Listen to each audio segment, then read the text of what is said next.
Chapter 208, Cry Beep. Beep. Beep. The telegram set up in the captain's office suddenly came to life, seemingly having received a new telegram.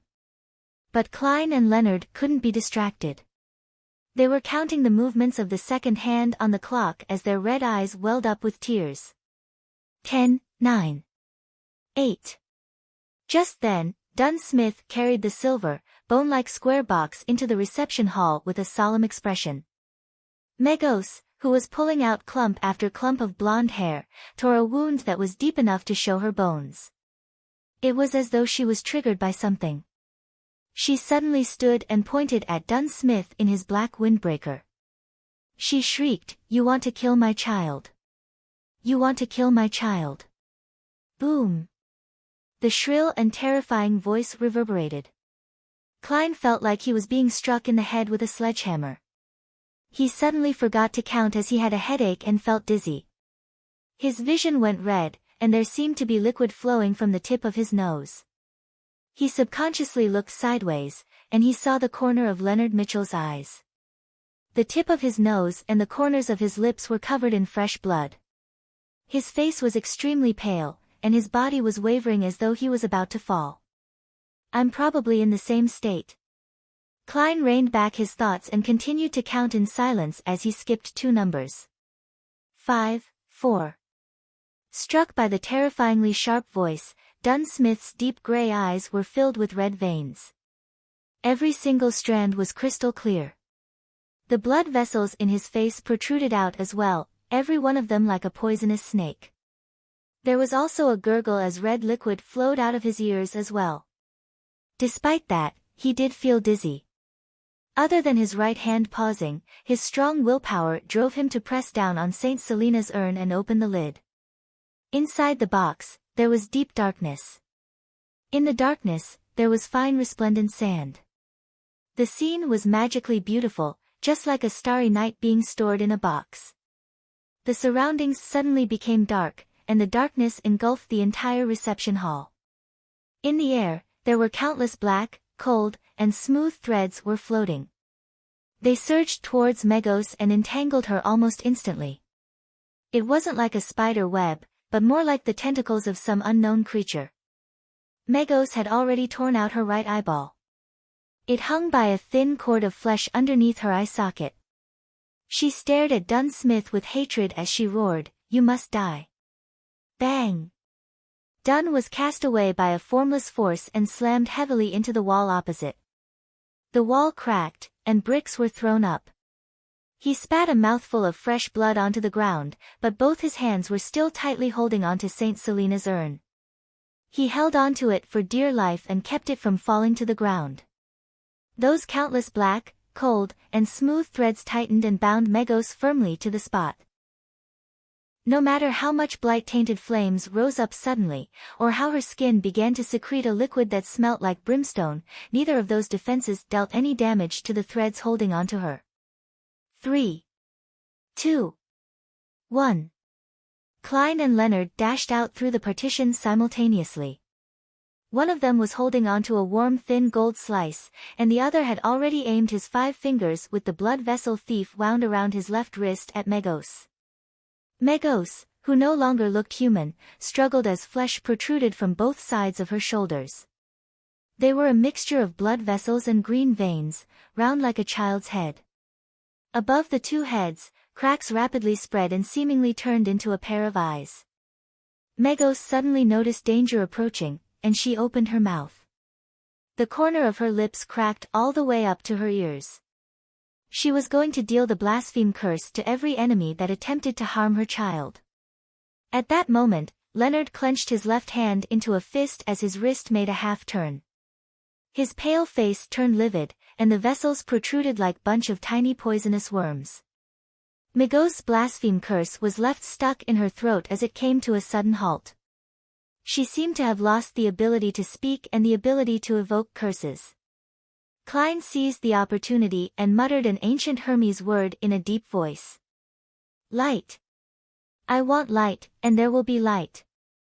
He suddenly felt the thin gold slice that was covered in mysterious patterns become boiling hot as he saw it emit a blinding light, as though it had become a miniature sun. Right on the heels of that, Klein injected more than half his spirituality into it and threw the flaring sun charm towards the restrained Megos. The reception hall instantly turned transparent as darkness and gloominess vanished simultaneously. The black fine threads that entangled Megos shrank as though they were instinctively avoiding something. But before Megos obtained her freedom, she already saw the sunlight. At some point in the fight, a hole had ruptured in the ceiling of the Blackthorn Security Company, and the hole went all the way to the rooftop of the third floor. The bright blue sky and glaring sunlight shined through simultaneously. The thin gold slice combined with the sunlight above Megos and immediately expanded in size. It went from a spherical light to a sphere with countless flames spiraling around it. Rumble. The entire building shook vigorously, and the glass windows on the nearby streets shattered. However, the power of the spherical light concentrated its might at its core, without dissipating much. It enveloped Megos, and the light was so glaring that Klein, Dunn, and Leonard couldn't open their eyes. Klein held back his tears and looked through squinted eyes. He saw that the light had dispersed, but the flames were still soaring. Among them, there were many black ashes dancing in the air. Megos and the baby in her stomach were nowhere to be seen.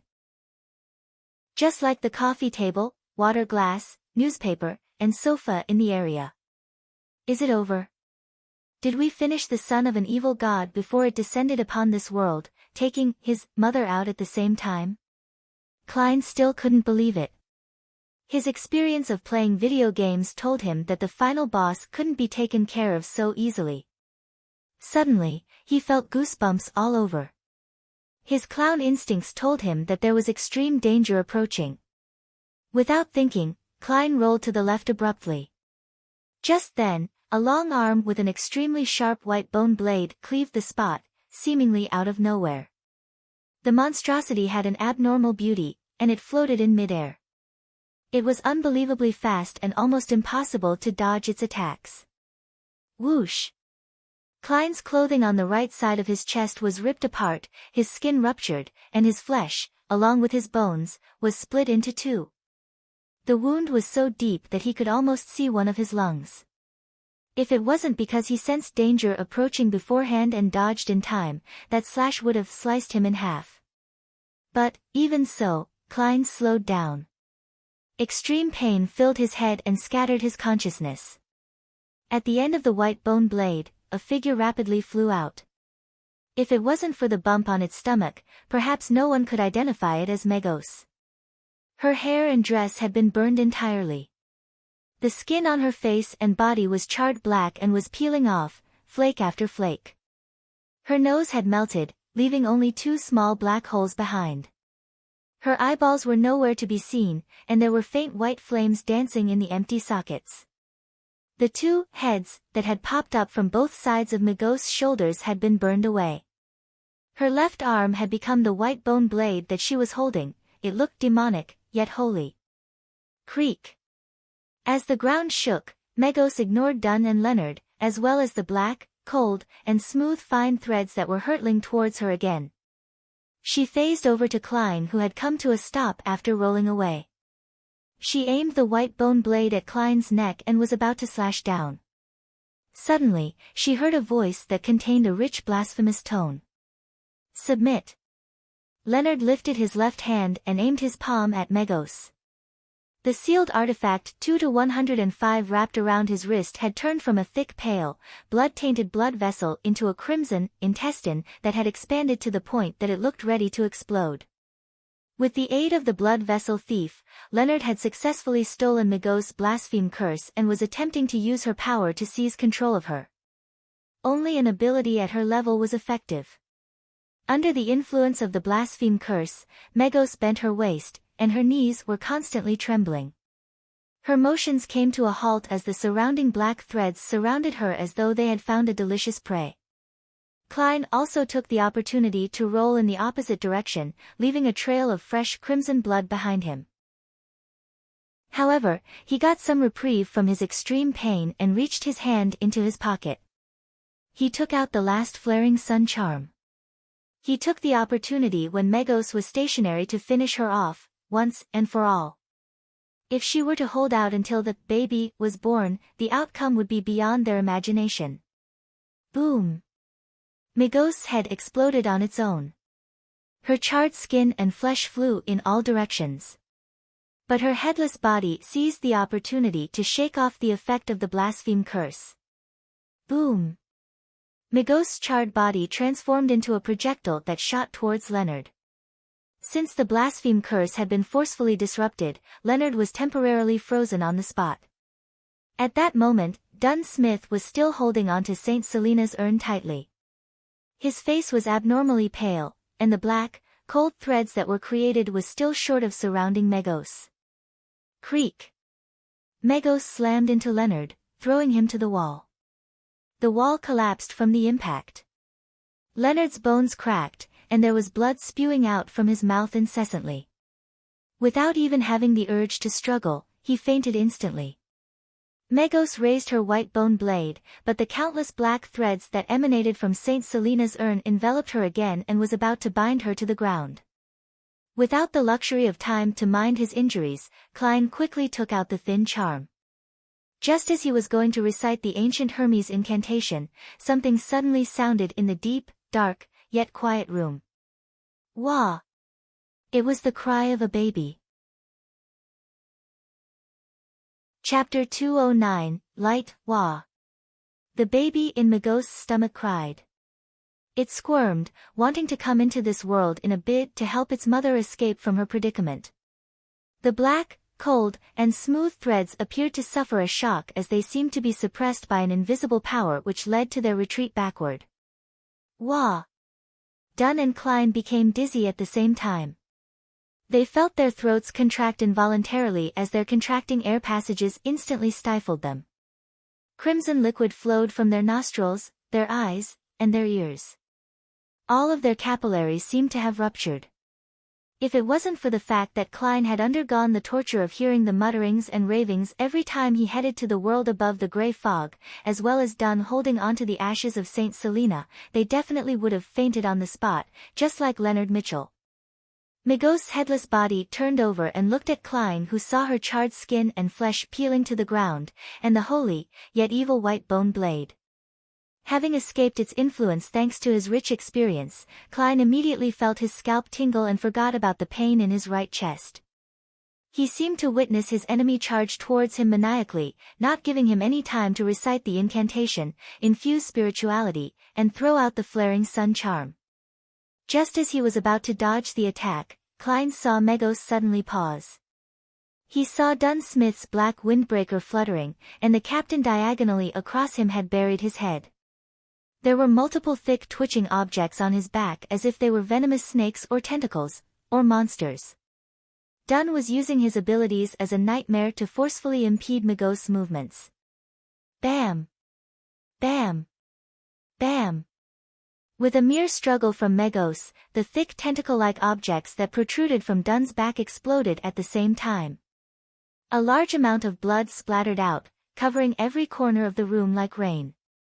Dunn wasn't disappointed at the result, for the blood had been absorbed by the black threads created by St. Selena's ashes. They had been absorbed. The countless cold, smooth, tentacle-like threads entered a frenzy.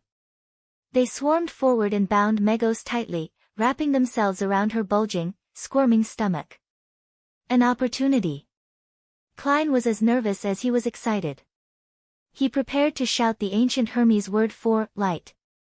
Wah! Wah! Wah! The cries of a baby could be heard once again, more frequent, and more incessant this time around. The countless black threads suddenly came to a pause, retreating and trembling again as if they had all been struck by lightning. Dunn's expression changed when he realized that Megos was about to free herself. Without hesitation, he retracted his right palm, formed a claw, and stabbed it into his own chest, his left chest. He quickly pulled out his right hand, his fingers holding a bloody heart tightly. It was a still beating heart that brought with it the sereneness of the night and a dream. Captain. Klein watched helplessly as Dunn Smith stuffed the heart into the urn containing St. Selena's ashes. His vision quickly blurred. Whoosh! Whoosh! Whoosh! Crying that sounded like a late-night nightmare resounded. The countless cold and serene threads once again resumed their efforts as they wrapped themselves tightly around Megos. This time, they didn't loosen their bindings despite the cries coming from the baby in Megos' stomach. In fact, they even sealed the terrifying sounds within the body. Klein's tears fell together with his blood. He uttered a simple Hermes term in a deep voice, light. The light that illuminates the darkness. The light that brings warmth. He infused almost all of his remaining spirituality into the thin gold piece etched with mysterious symbols, causing his mind to immediately turn blank and dizzy. Having mustered the last of his strength, Klein tossed out the flaring sun charm at Megos, who was still bound by the countless black threads. The black threads didn't retract this time, having not followed their instincts, as if they were being willed by someone. Thump! Thump! Dunn's fresh heart was still beating within the box containing St. Selena's ashes. The sunlight once again shone in from the hole in the ceiling, shining through all 3 stories, right into the Blackthorn Security Company, as if it were a corporeal pillar. It was guided here by the flaring sun charm, and it was focused on Megos. The sunlight fused with the top of the headless monster, and then exploded like the sun. Rumble. In the burning white splendor, Klein closed his eyes. This last scene was etched deep into his mind. Megos' body lost its left arm, head, and multiple pieces of flesh. Its charred body crumbled instantly. The half-illusory, terrifying creature within her body no longer had the support of a physical body and couldn't complete the last stage of its transformation. It turned into a furious ball of black gas, dissolving amidst the light and flames. Rumble. The entire building shook violently, but this was only due to the released energy of the flaring sun charm. The charm was different from a normal bomb. Its powers were concentrated, yet restrained. Klein fought to stabilize his body. He opened his eyes and looked ahead a few seconds later. He saw that the walls had crumbled. He saw a charred circle where Megos once stood. Surprisingly, the floor had only melted slightly. He saw a burned, bloody placenta on the ground. He saw Dunn Smith standing on the spot, still wearing his black windbreaker. He saw the heart in the box of St. Selena's ashes still beating slowly. He saw Leonard Mitchell lying on the opposite side. His outcome was unknown. The exhausted Klein felt elated and felt that he could still use ritualistic magic to save the captain. He felt that Megos and her baby were truly finished. His green eyes were filled with pain as tears streamed down his cheeks, washing away the blood and dust. He turned his head and listened for 2 seconds and suddenly sprawled forward. He let out an angry roar and clenched his palms into fists, and heavily pounded the floor. Thump! Thump! Thump! Leonard kept tearing up as he pounded the floor. Amidst his sorrow was a feeling of clear hatred and a clear sense of self-abhorrence. Thud! Thud! Thud! Leonard looked up when he heard the sounds of hurried footsteps and saw the members of the mandated Punishers and the machinery hive mind that had just arrived at the scene through his blurred vision. Chapter 210, Story in a Tianjin suburb. There was a house with a green lawn. The house had a garden that had begun to wither at the beginning of September. Attached to the house was a crimson chimney. There was a desk next to the window in the bedroom of that house. An ordinary notebook was spread open on the table. A slightly pale hand flipped the notebook to the very first page, then it quickly flipped to the back. As the paper flipped, the rows of words appeared faintly. Regents, a member from the secret order, sold the Antigonus family's notebook as an ordinary ancient book by accident due to the influence both of weariness and illusions. It was a coincidence that made logical sense. Affected by the calling of the Antigonus family's bloodline, the notebook secretly affects its owners, one after the other. After repeated changes in ownership, it came to Tinjin.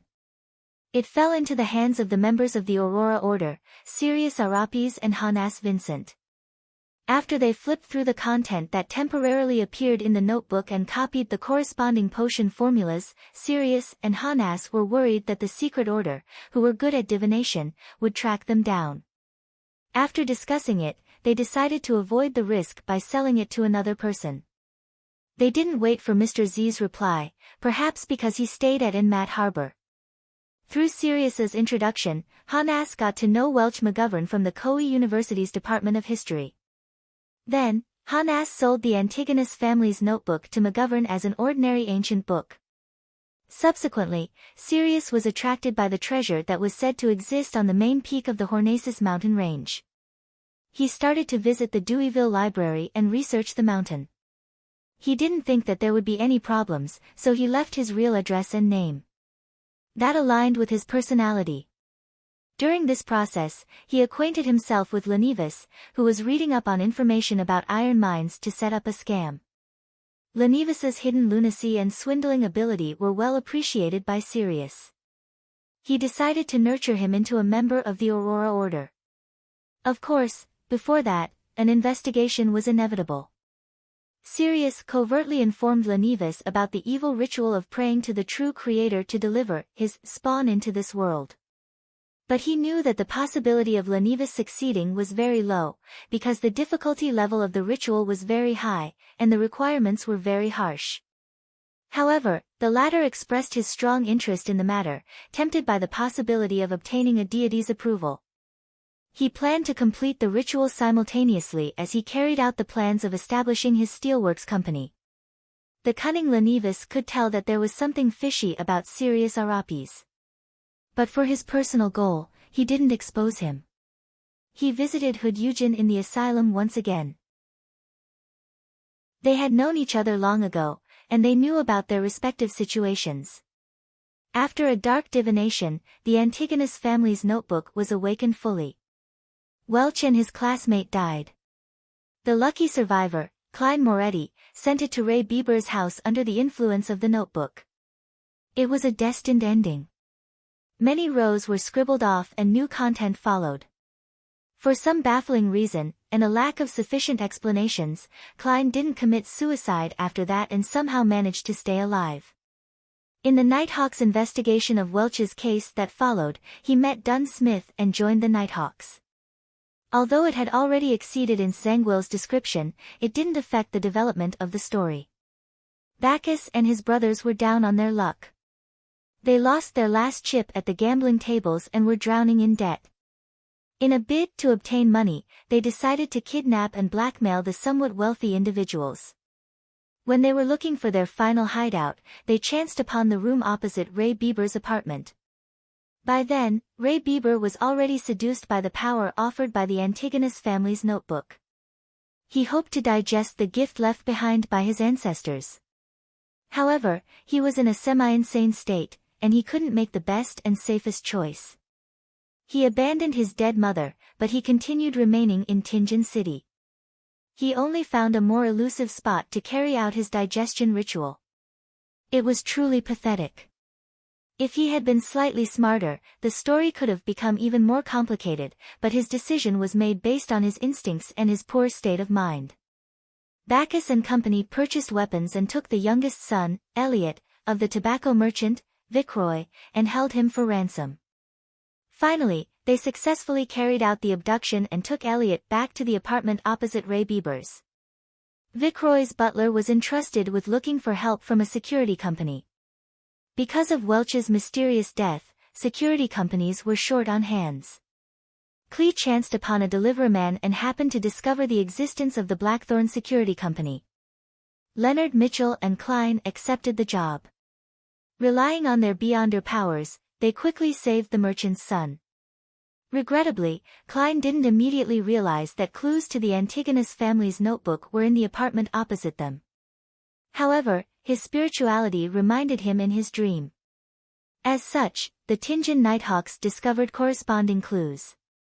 Sealed artifact 2-049 arrived in Tinjin.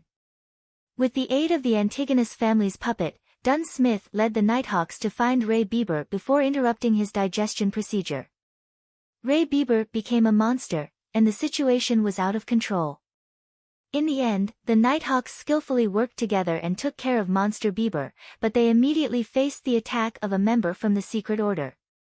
More rows were scribbled away again, and the original content was impossible to read.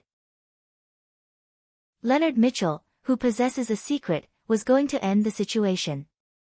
Before he could, Klein, who was supposed to be doomed, killed the Sequence 7 member from the Secret Order in an inexplicable manner. That didn't affect the development of the story.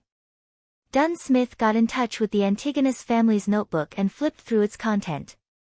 From that point onwards, he was secretly tainted. Having finished with all his preparations, Lenivus beguiled Hood Eugen and used him to assist in his ritual. They tricked Lenivus's fiancée, Megos, to become the vessel that would carry the true creator's spawn. Lenivus had almost no possibility of success. The most serious problem was that even though Megos would be protected by the ritual's power, she wouldn't be able to withstand the sexual intercourse with the illusory projection of a deity. It would cost her her life on the altar. At that moment, the kind Ince Zangwill helped Lenivus in secret. He split off half a piece of a descendant of Death's characteristic that he obtained and planted it into Megos' body ahead of time. Hood Eugen made Megos enter a semi-unconscious state and convinced her that the true creator's illusory projection was Lenivus. Nourished by the accumulated resentment, gloominess, and oppression of the factory district, the ritual succeeded. Megos was pregnant with the true creator's spawn.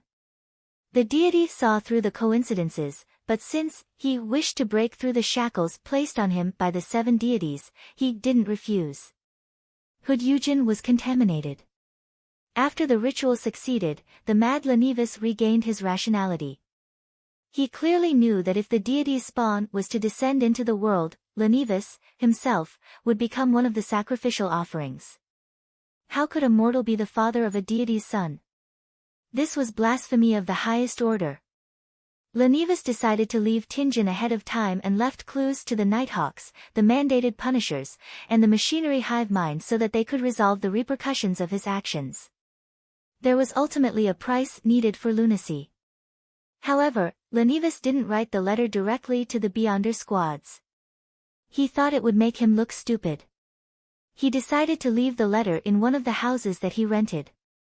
He pretended to be playing a game with the Beyonders from official bodies. As such, he didn't bring up Hood Eugen's contamination and brought with him everything that he had obtained. Just in case, he informed Sirius Arapes in the safest way he could. The latter didn't quite believe him, but he could faintly feel the possibility of success. Selena would accidentally chanced upon the real magic mirror divination incantation from her mysticism teacher, Hannas Vincent. Her bold attempt was interrupted by Klein Moretti by coincidence. The latter successfully resolved this supernatural incident that might have caused serious casualties. The Nighthawks then investigated Hannas Vincent, who had recently been awarded. Therefore, Dunn Smith coincidentally saw a clear image of the true creator in his dream and suffered severe injuries. However, he wasn't contaminated because of what happened. That would have been noticed by the upper echelons of the Nighthawks. The injury made Dunn Smith's contamination by the Antigonus family notebook worsen. His absent-mindedness and forgetfulness worsened, and he was getting closer and closer to satisfying Ince Zangwill's requirements. Many rows were scribbled away again. Seriously unbelievable. Klein Moretti noticed Ince Zangwill's secret influence and saw the crimson chimney. This is because he was reminded by the teacher from the Koei University's Department of History, Azik. He possesses many secrets. But even so, it's astounding enough for Klein to discover actual clues. It's unexplainable. Regardless of the reason, Ince Zangwill continued to act, and the story continues. Klein coincidentally ran into Sirius at the library and had no choice but to kill him. Hence, the clues leading to Lenivus were abruptly severed, and the discovery of the problem was delayed. Klein met Megos, but his spirituality stopped him from observing her closely. However, he didn't notice the subtle abnormality. That is logical. Our stories aren't made up randomly. He searched for the red chimney, but he always opted for a route that didn't include his target. Maybe in another 2 or 3 months, when he was on the last batch, he would find the real red chimney house. Rows and rows of writings were scribbled away, more than all of the previous rows added together. Dunn Smith's problem was alleviated. His condition obviously became better. He actually mastered the acting method. And this was taught to him by Klein Moretti, who found inspiration from Daily Simone and Old Neil's example. No, Ince Zangwill didn't believe that, but he could only change his original plans slightly. New elements in the story came to play. Azek decided to go to Backlund in search of his lost memories. It wasn't long until Klein and Dunn found clues from Hood Eugen. In order to ensure that Tingen City's Conservative Party and New Party would be in complete opposition, Madame Sharon, who wanted to vent the accumulated madness after her transformation, decided to take the risk and murder Member of Parliament John Maynard. Her motive wasn't strong enough, but she took action anyway. There are always times when people are not clear-minded enough, and she happened to be in that stage. Besides, she was confident that she wouldn't be discovered. Maynard's wife found the Blackthorn Security Company through the tobacco merchant, Viceroy. They didn't disappoint her, and they quickly found Madame Sharon's abnormality. Dunn Smith, who possessed power that was close to Sequence 6, decided to take action first. He passed the sealed artifact 3-0271 to Kenley. When the two of them and Klein returned to Madame Sharon's residence, Dunn attempted to pull her into a dream to control her from a distance. It was a good plan, but, unfortunately, Madame Sharon happened to have the statue of the primordial demoness by her side. Hence, the Nighthawk's plan failed. Kenley reflected himself in the mirror due to his nervousness and saw himself. Madame Sharon was taken care of while Kenley died. Dunn blamed himself and consumed Kenley's Beyonder characteristic as he usually did. His digestion procedure was interrupted as a result and was delayed. As such, his mental state became unstable. Under the circumstances, Leonard and Klein noticed the letter left behind by Lenevis. Megos received a baffling summoning and arrived at Zutland Street. She entered the Blackthorn Security Company, and the baby in her stomach was at a critical point in its development. It couldn't stop her urges. Dunn made a detailed plan, a plan that was right, but he made one mistake. If he steeled his resolve to Megos behind Cheney's gate, he would have stood a chance with the aid of the environment and the items present. If he wanted to wait for backup, he definitely shouldn't have just taken St. Selena's urn out. Unfortunately, Dunn's mind wasn't in the right place due to recent events, and he didn't think of the most critical point. A deity's son would be able to feel the threat of the saint's urn. Hence, it was triggered and started to absorb its mother's strength in a bid to be born ahead of time, even though it wasn't exactly ready. Azek was in Backlund, but he wasn't a traveler, so he couldn't rush back in such short notice. A few rows were scribbled away. Megos became a monster, and the fight began. With the aid of the Saint's Urn, Blood Vessel Thief, and 2 high-level charms that strangely appeared, Megos died, and the deity's son was exorcised. Dunn Smith died as a result, and the power of St. Selena's ashes was severely damaged as well. That went perfectly with Ince Zangwill's intentions. Ince Zangwill didn't get a chance to showcase himself, but it didn't hinder him from achieving his goal. He killed Klein Moretti, the fellow who kept disrupting his plans, and he took away St. Selena's ashes. Ince Zangwill set up a ritual with the remaining half of the characteristic of Death's descendant. He consumed St. Selena's ashes and successfully advanced from Sequence 5 of the Death Sequence pathway, Gatekeeper, to Sequence 4 of the Evernight Sequence pathway, Nightwatcher. As such, he received godhood characteristics and became a demigod. The sun continues to shine brilliantly on the land. Nearly no one in Tingen City realized how they narrowly escaped a huge disaster. Monster Adamasol would be left very confused about it. The notebook was flipped to the last page.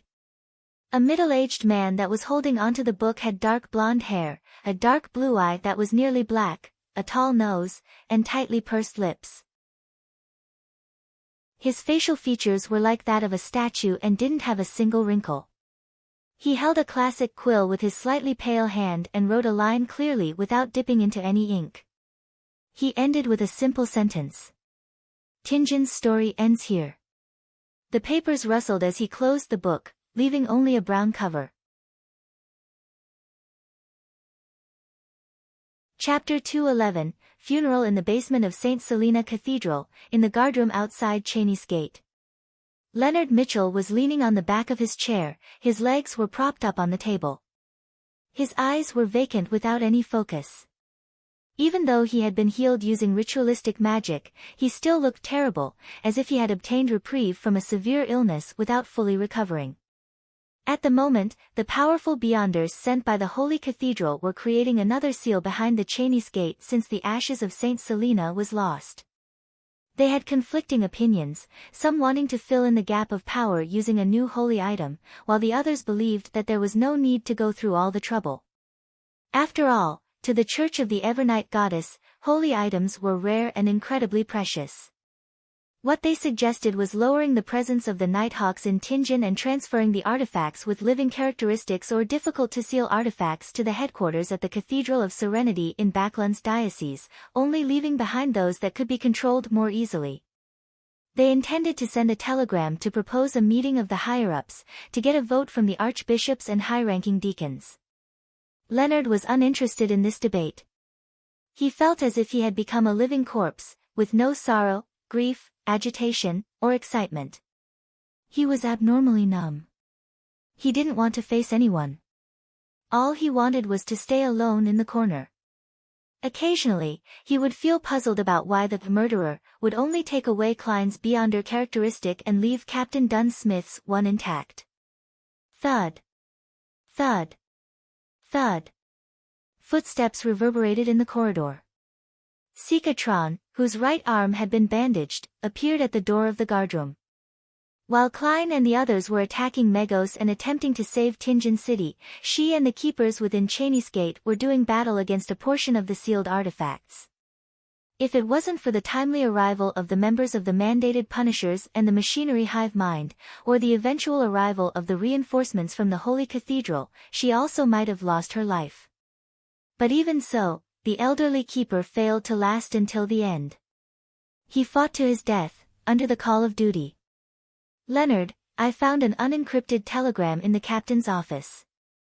It was sent over by the Holy Cathedral, Sika Tron said. Leonard's green eyes moved slightly, finally coming to life. He faintly recalled the sound of a new telegram coming in, but the battle was about to begin. He and Klein didn't have the time to pay attention to it. What does it say? Leonard noticed that his tone was unusually raspy. The white-haired and black-eyed Sika Tron replied without hesitation, beware of Insanguil. Beware of sealed artifact 0-08. Hidden in his eyes was deep sorrow. May I know who you are? Melissa asked, feeling somewhat lost. Leonard had specially draped a black formal coat over his white shirt. He said in a raspy voice, I'm a colleague of your brother Klein. Melissa's heart suddenly skipped a beat. She instinctively tiptoed to look behind Leonard but didn't notice anything. She said with a strange quiver in her voice, where's Klein? Leonard closed his eyes, inhaling as he said, I'm very sorry, your brother Klein died at the hands of an evil criminal while he was trying to save others.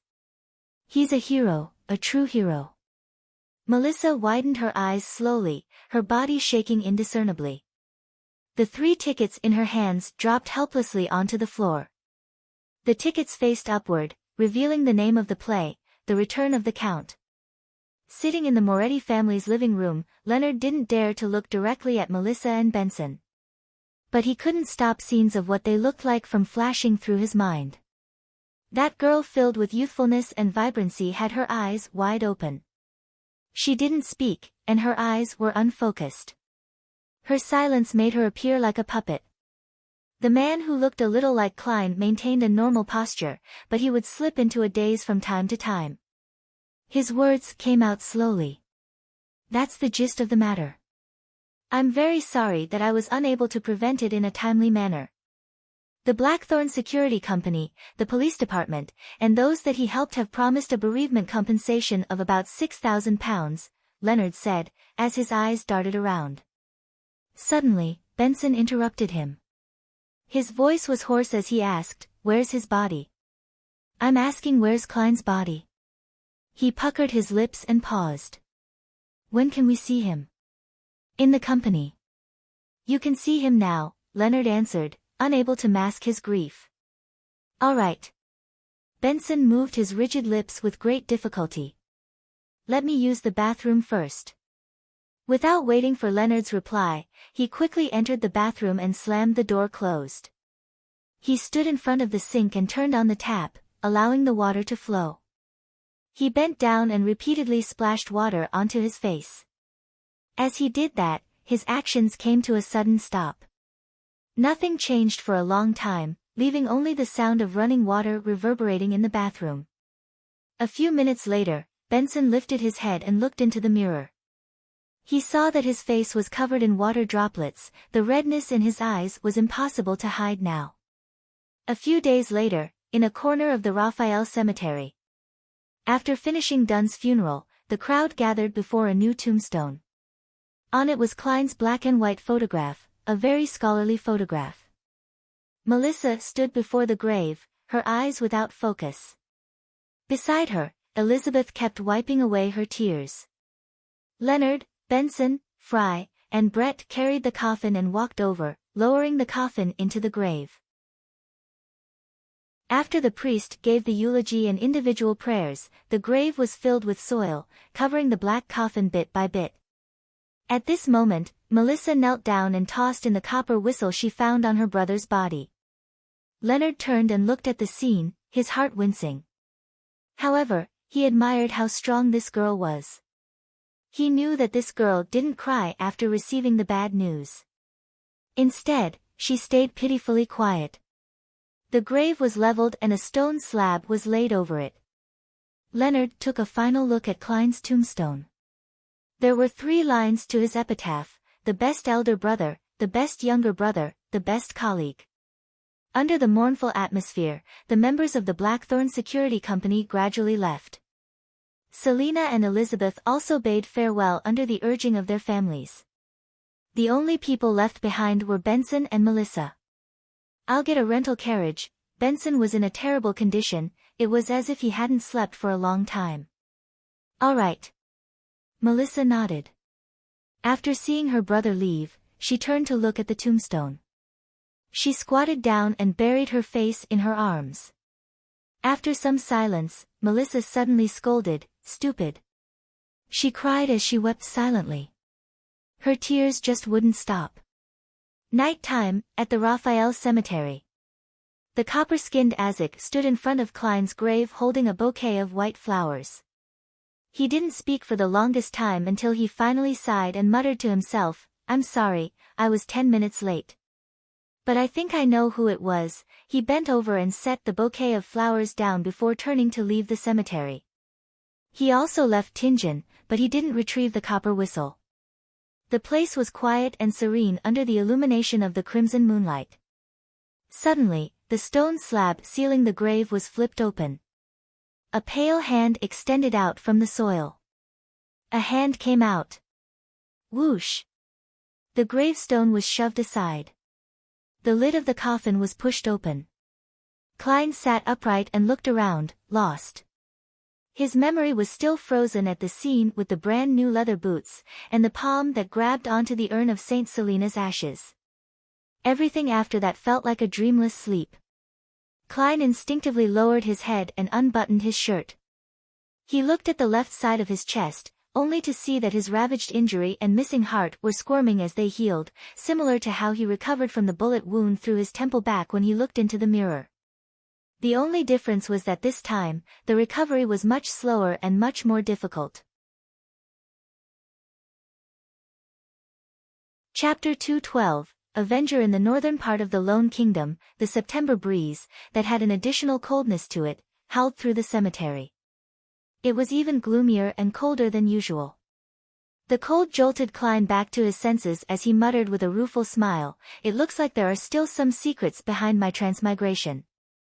But it seems like I'll only be able to resurrect another 2 times at most, not anymore.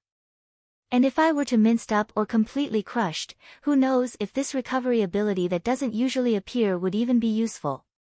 After half a minute, Klein buttoned his suit and realized that he was wearing his newest shirt and tuxedo, but they were now covered in soil and dirt.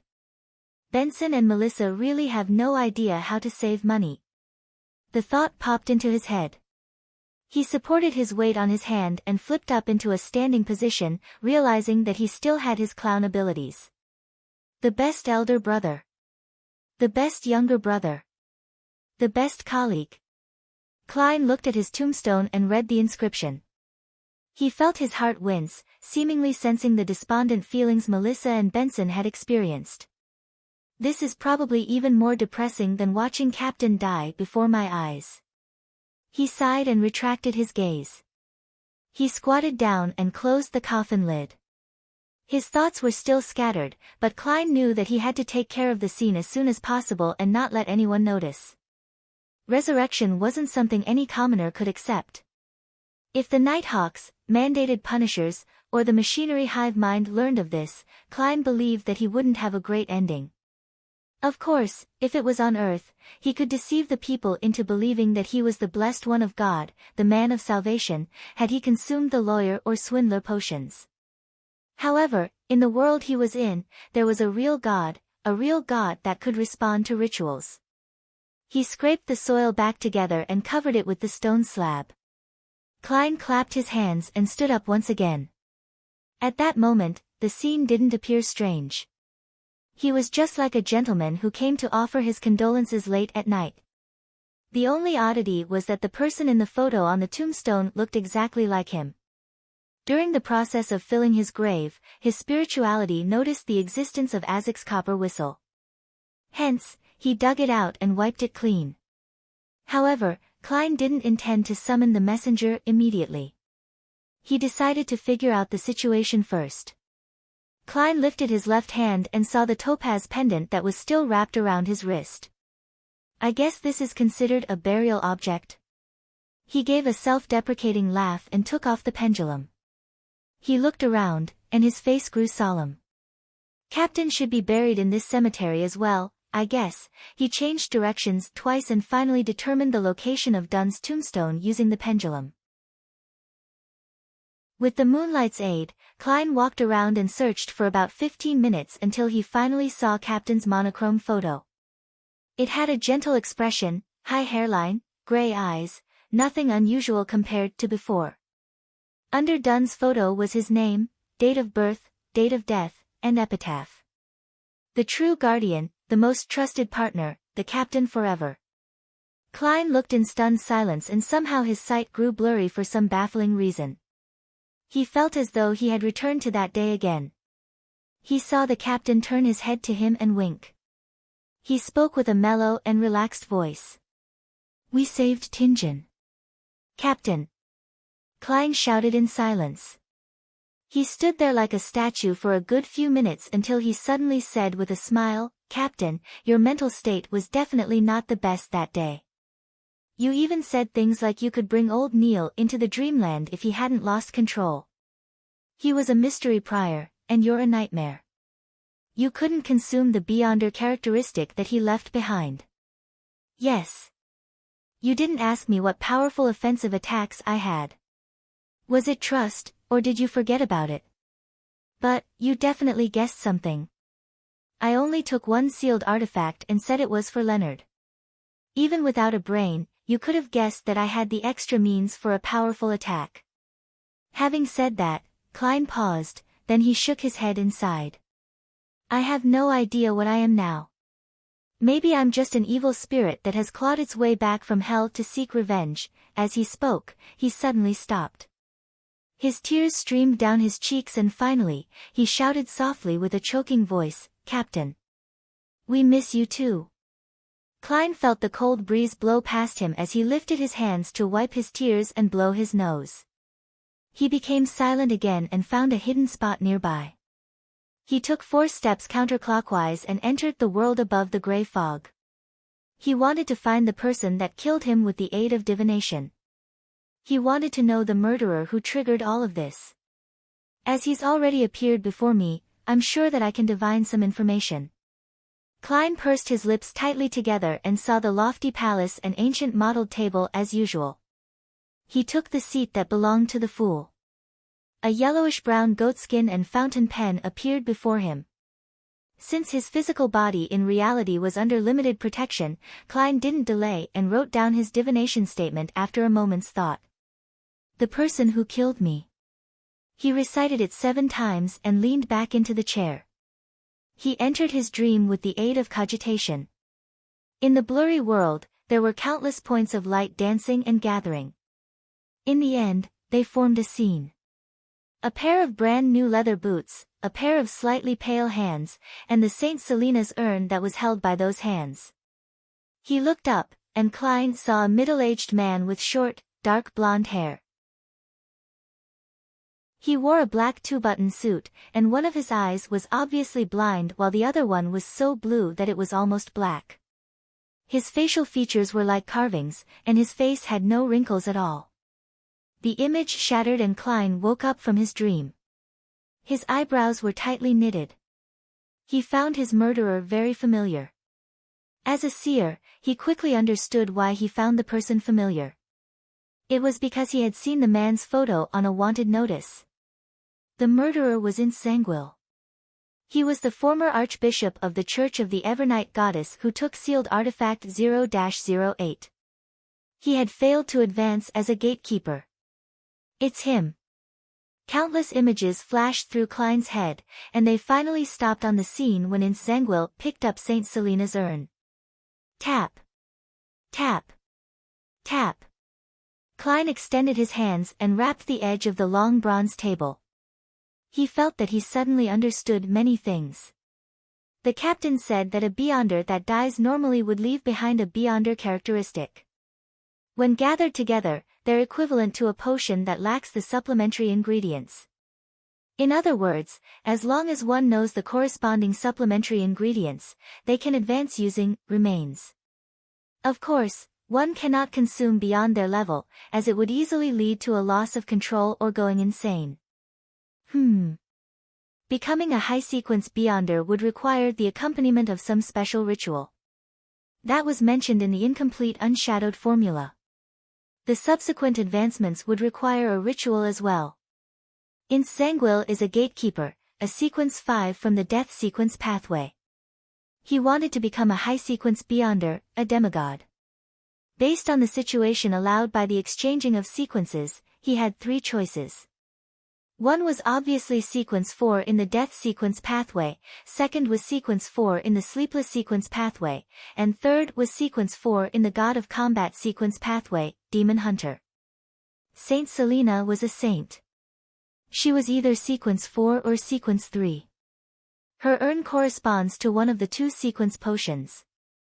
Sanguil, who was a former archbishop, definitely knew exactly which one she was, and he definitely knew the required supplementary ingredients. Was his true motive in planning all of this to get Saint Selena's ashes and advance to sequence 4 in the sleepless pathway? The skull of death's descendant, that might be an ingredient needed for the special ritual. It was from the death sequence pathway, after all. From the looks of it, his target was the captain, and not me. He really was the mastermind behind all this. Having figured this out, Klein wrote down a corresponding divination statement. He took his pendulum and let the topaz hang above the surface of the paper. After he recited the statement, he opened his eyes and saw the topaz pendant spinning clockwise. It meant that the information he provided was sufficient, and the divination was successful. It meant that Sanguil had really plotted the series of events in order to get Saint Selena's ashes, to advance to sequence 4.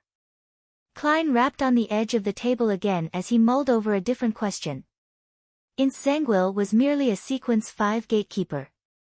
Relying on him alone would make it impossible for him to create so many coincidences. For instance, for Megos to follow his arrangements and visit the Nighthawks at the correct time. So, Is it the power of sealed artifact 0-08? Its appearance is that of an ordinary quill. Its function is to write down events that are bound to happen. No, it couldn't be that easy. Otherwise, Ince Zangwill could write that Saint Selena's urn grew a pair of wings and flew into his hands. Then, he could have just waited at home. There must be certain restrictions. 0-08 most likely doesn't possess direct combat ability. Otherwise, Ince Zangwill could have stormed through Cheney's Gate in Tingen. As one of the most dangerous sealed artifacts, perhaps it can let people act according to its description without realizing it. That was the reason behind all the coincidences. If that's really true, then 0-08 is quite terrifying. Even Megos, who was pregnant with the son of an evil god, adhered to its arrangements. No wonder Grade 0 sealed artifacts are extremely dangerous. They're of the highest importance and of the highest confidentiality. They're not to be inquired, disseminated, described, or spied. Klein stopped rapping the edge of the table. He divined his earlier guess, but, unfortunately, it failed due to a lack of information. He saw that a few minutes had passed, and he planned to return to the real world as soon as possible.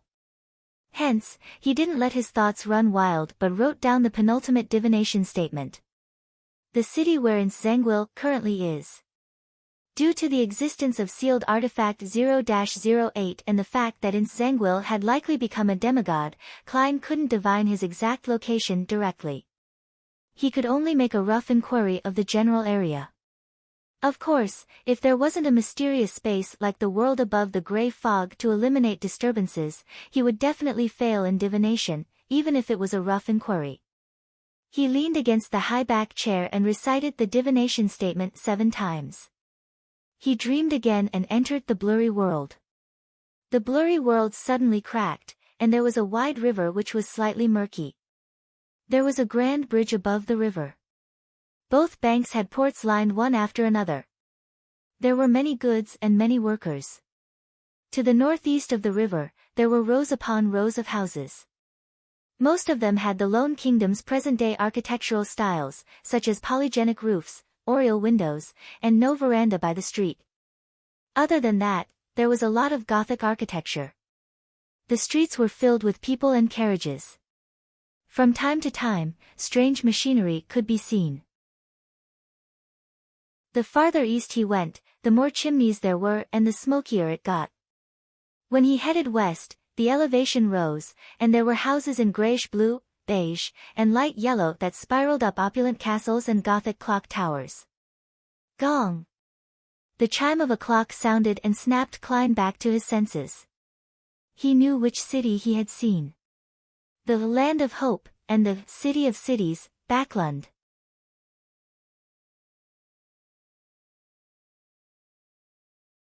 In the foggy world, he once again saw the scene that he had previously seen. The river, piers, chimneys, crowds, castles, various machinery, and Gothic clock towers. He had once again seen the capital of the Lone Kingdom, Backlund. Immediately following that, the scene changed. He saw a magnificent peak piercing through the clouds, and, on it, he saw a majestic, ancient palace. He saw the giant throne carved from stone, adorned with dull gems and gold. He saw a strange vertical pupil formed from countless mysterious symbols. The scene shattered silently without warning. Klein slowly sat up and tapped on the edge of the table with his fingers. Backlund contains the opportunities for me to become powerful. Does the second scene refer to the main peak of the Hornacis mountain range, the treasures left behind by the Antigonus family? The strange vertical pupil formed by countless mysterious symbols which the misfortune cloth puppet conveyed to me through the corruption from the Antigonus family's notebook is the key to beginning all of this. Many thoughts flashed through his mind. Klein decided that he was in no rush to visit the Hornacis mountain range. Even a Sequence 4 demigod might not be able to deal with the dangers that resided there. I guess I'll head to Backlund first. Klein sighed and made a decision. He enveloped himself with spirituality and stimulated a descent, exiting the mysterious space above the gray fog. When he returned to the material world, he slowly walked out of his hiding spot towards Dunn Smith's grave. He stared deeply at the picture and epitaph. Klein slowly drew a crimson moon on his chest and walked out of the cemetery. As a former Nighthawk, a Nighthawk who had to regularly patrol Raphael's cemetery, he was quite familiar with the routes of the guards, as well as its surroundings. He managed to leave the cemetery easily, without causing any alarm. He followed the gravel road into Tianjin, using the shade of the trees as cover. The night was peaceful and the moon was ever so dreamy. Klein walked alone, his thoughts running wild and unbridled. He sometimes considered his plan for revenge, sometimes thinking back to the times he spent with the captain, sometimes recalling old Neil's hidden grief beneath his humorous facade. Unknowingly, Klein had entered the nearest street like a wandering ghost, making his way past turn after turn. It was 2 hours later when he freed himself from that state and regained complete control of his thoughts. He realized that he was standing on Daffodil Street. Opposite him was the house he shared with his brother and sister. Instinctively, Klein had returned here. He took a step forward with clear joy, but suddenly paused. He let out a bitter smile and muttered with a self-deprecating tone, "If I went up and knocked on the door, Melissa might faint from shock. Benson would be so nervous his hair would start to drop. He would then try his best to calmly convince me, in the name of a curly-haired baboon." Shaking his head, Klein stared at the familiar door for a while before heading towards Iron Cross Street. "This is fine too, this is fine too. The things that I do in the future will not implicate them. The compensation given to them by the Nighthawks team and the police department will be enough for them to live a stable middle-class life, even if Melissa fails to find a job and Benson loses his job." Klein walked silently for a moment before starting to feel fatigue. But, as someone who was dead, he didn't have any other belongings on him except for the clothes he was wearing, his topaz pendulum, and Azek's copper whistle. He didn't have pounds, nor soli, nor pennies. Should I give the whistle a blow to send a letter to Mr. Azek and get him to help me? Klein laughed optimistically. Forget it, I shouldn't contact him for the time being. Perhaps since Zangwill is still keeping him under surveillance. I'll look for him when the time is right. To an old monster who has lived countless lives for thousands of years, he should be able to understand resurrection. At least it's not too cold tonight. I'll make do by finding a place to sleep for the time being and head to the Tianjin branch of the Backland Bank tomorrow morning to retrieve the money in the anonymous account. As there had been too many things to do lately. Klein hadn't had the time to start on the experiments involving the sacrificial ritual. He hadn't touched the £300 in the anonymous account either. That should be enough to support my expenses for quite a while. I'll buy a newspaper tomorrow to confirm what day it is. Miss Justice and the others didn't make any new prayers, which means that I didn't miss a gathering. Klein thought as he found a spot that had no wind. He sat down and took off his jacket. He used it as a blanket and leaned on the wall to sleep. It wasn't long into his sleep when he was suddenly woken by someone. He saw a policeman wielding a baton. He only had a single chevron on his epaulette, the lowest-ranking police constable. Klein glanced at him to ascertain his identity. The policeman said fiercely, "You can't sleep here. The streets and parks aren't for you lazy, jobless vagrants to sleep in. Those are the terms in the poor law." "Is that so?" Klein froze. Given his sensitive identity, he didn't argue with the policeman. He grabbed his jacket and continued walking until daybreak. Soon after, he lowered his head and entered the Tianjin branch of the Backland Bank. He took out £200 with the password he had set, leaving behind a third of the money as savings, in case of any emergencies. Without a doubt, Klein heard prayers when he wrote the password in ancient Hermes. Klein then spent £38 on 2 sets of formal wear, 2 shirts, 2 trousers, 2 pairs of leather boots, 2 bow ties, 4 pairs of socks, as well as 2 thick double-breasted jackets, 2 solid-colored fur coats, and 2 pairs of thick trousers in preparation for the winter. He also bought a cane, a wallet, and a leather luggage bag. After completing his purchase, Klein found a hotel to wash up and change in. He rented a private carriage directly to the train station in Tianjin in order to avoid meeting anyone familiar. Along the way, he purchased a newspaper and discovered that it was Sunday. It took about 4 hours to get from Tianjin to Backlund by train. A luxurious first-class seat cost about £0.75, or 15 soldi. A second-class seat cost 10 soldi, or £0.50. The packed, poorly maintained third-class seats were rather cheap at only 5 soldi. Klein thought for a moment before buying a seat for the 2 o'clock train, a second-class seat. Klein found a random spot to sit in the waiting area with his ticket and luggage in hand. It was only slightly after 9 in the morning. He was happy that the Lone Kingdom didn't have a strict census. He could prove his identity just by using the water and gas bills, as well as his rent for the past 3 months. Purchasing a train ticket was even easier, as all he needed was money. Klein suddenly had an empty feeling in his heart as he was sitting there, thinking about how he was about to leave for Backlund from Tianjin in the afternoon. He thought about his sister who always gave him a motherly vibe. He thought about his brother who liked to crack cold jokes. He thought about how they would fill their stomachs up so much that they wouldn't feel like moving. Recalling these scenes, Klein suddenly laughed. He laughed bitterly, for he thought about the tortoise that Melissa called a puppet, as well as Benson's pitiful hairline.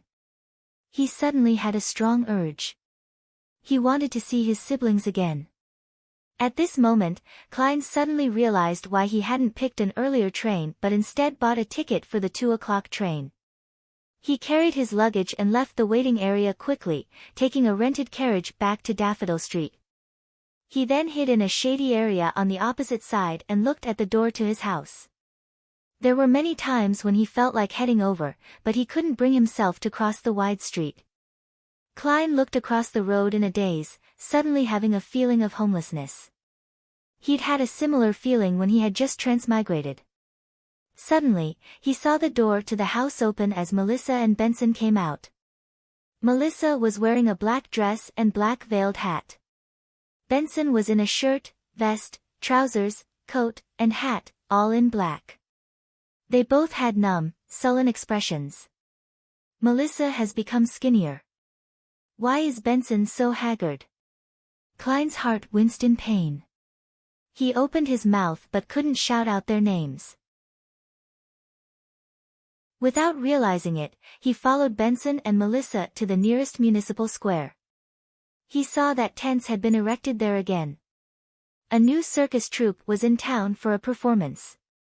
Benson took out some money and purchased the entrance tickets and led Melissa into the circus. He forced a smile. This circus troupe is very famous. Melissa nodded without expression. Okay. Suddenly, she slipped and almost fell. Klein, who was also buying a ticket, opened his mouth. He wanted to help his sister, but he could only retract the hand he had instinctively extended and stood helplessly in the busy crowd. Benson jumped in fright, but he was too late to help.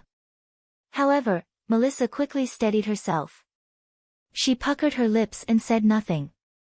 At this moment, clowns swarmed forward, some performing balancing acts on wheels or large rubber balls, others tossing countless tennis balls into the air, then ridiculously catching every one of them. Melissa seemed to disregard the clowns as she looked at the performance. Benson tried to lift his sister's spirits by cheering, but he didn't succeed. He slowly turned sullen too. Klein puckered his lips tightly as he watched this scene from afar. He wanted to approach them, but he didn't dare to. Suddenly, he touched the wallet in his jacket and had an idea. Benson and Melissa continued walking forward, silently watching the various performances. Some time later, they saw a clown running towards them. His face was painted in colorful pastels. At first, he threw a tennis ball into the air, and, while the attention of the surrounding people was drawn to the air, he conjured a flower out of thin air.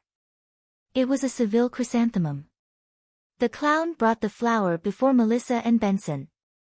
The flower was golden in color and symbolized happiness. Melissa and Benson looked at the clown in a daze. All they saw was a wide smile plastered over the pastel face. It was a happy smile, an exaggerated smile, a ridiculous smile. End of the first volume. Chapter 214, Land of Hope. Choo Choo. A train whistle resounded in every corner of the station as a metal behemoth, in the form of a steam locomotive, came to a slow stop with more than 20 carriages in tow. Dressed in a tuxedo and half-top hat, Klein was carrying an exaggerated luggage bag that appeared incongruent with his figure. He took a firm step onto the ground of the Lone Kingdom's capital, Backlund. This city was divided into two regions by the Tussock River, which flowed to the southeast. The two lands were connected by the Backlund Bridge and ferries, with a population exceeding 5 million people. It was the most prosperous capital in the southern and northern continents. Klein looked far into the distance and saw faint yellow hazes everywhere. Visibility was terrible, and the gas lamps hanging above the train platform were already lit to dispel the gloominess and darkness. It's only 6:30. It looks like it's 9 or 10. Klein shook his head indiscernibly. Suddenly, he recalled a joke he read on the Tussock Times. A gentleman who just arrived in Backlund finds himself lost in the thick haze. Helpless, he asks a drenched gentleman passing him by, "How do you get to the Tussock River?" The gentleman answers him in a friendly manner, "Walk straight without stopping." "I just swam from there." Every time I read Backlund newspapers or magazines, the reporters and editors will make a mockery of the polluted air or the increasing number of foggy days in every conceivable way possible. Previously, the Backlund Daily Tribune even did the statistics, and it was found that it has gone from about 60 days a year from 30 years ago to the present 75 days a year. For this, many far-sighted people established organizations like the Soot Reduction Association, Smoke Reduction Association. Apparently, there was a bill in September that motioned the need to establish the National Atmospheric Pollution Council. Klein lowered his huge luggage bag and pinched his nose to gain respite from the sudden discomfort. Then, tracing his golden chain, he fished out a golden pocket watch from his vest pocket. He popped it open and looked at the time. When he truly bade farewell to his siblings, he had especially visited a department store and spent £4.10 solely to buy a golden pocket watch and matched it with a golden chain worth £1.05 solely. To not constantly be aware of the exact time made him feel a sense of horror. Klein had planned on buying a silver pocket watch as he felt it matched his temperament. But after considering the true essence of a clown, he finally chose a more showy and exaggerated golden watch. 6:39. It's not that much later. Klein put away his pocket watch and held his cane and luggage bag as he slowly walked out the steam locomotive station with the crowd. Suddenly, he made a sudden turn, causing a person who was secretly tailing him to have his hand fall empty when reaching for his pocket. Klein was unfazed by this episode as he followed the cement-paved road and mixed into the crowd, arriving at an intersection in front of him. There was a lawn and garden that circled around a column that resembled a chimney. No, it's very likely a chimney. Klein saw the column spewing thick smoke from its top end. A portion of the smoke floated high into the sky as a portion condensed into tiny liquid droplets that scattered everywhere. Klein paused once again and placed his luggage down.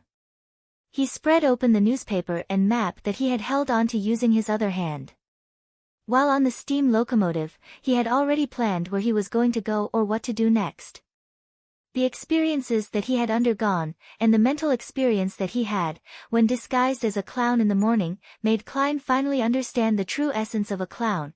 Although being capable of knowing a little about fate, one remains helpless towards fate, therefore, one might as well use a smiling face to hide all the pain, sorrow, confusion, and depression. At that moment, he clearly felt the clown potion digest, and believed that if he continued acting this way, it wouldn't take long for him to make another attempt at advancing. But herein lay the problem: he didn't know the corresponding name of the sequence 7 potion, much less know its exact formula. How should I obtain the formula? The secret order seldom appears. They only seem to be interested in the Antigonus family's items. This is also why others have little understanding of them.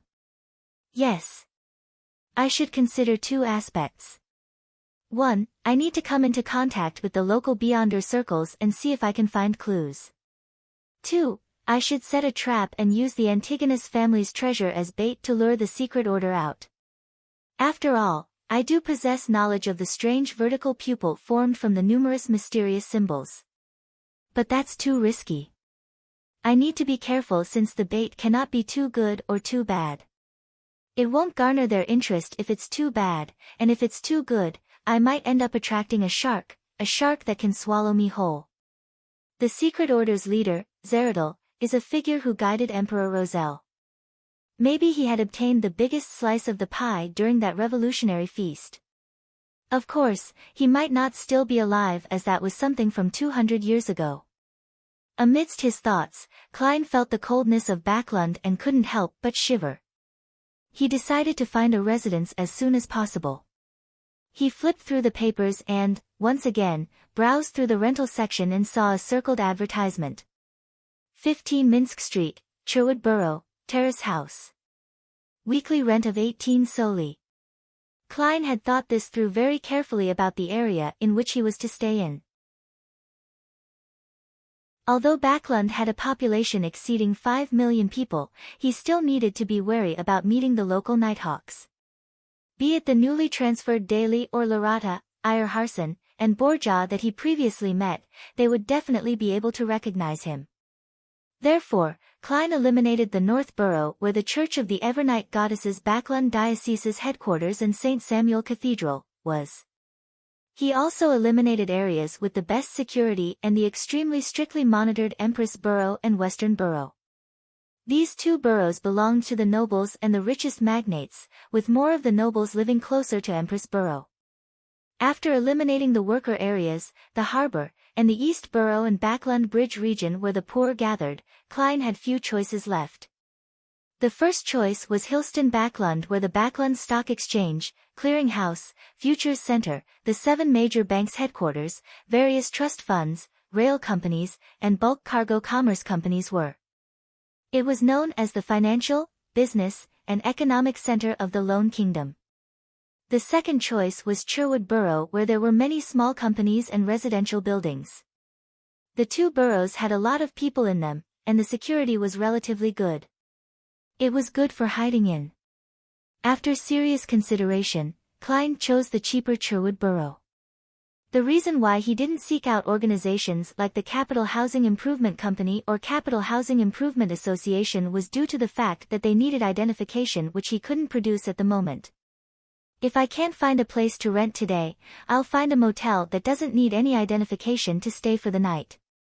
Klein gathered the things in his hand and carried his luggage.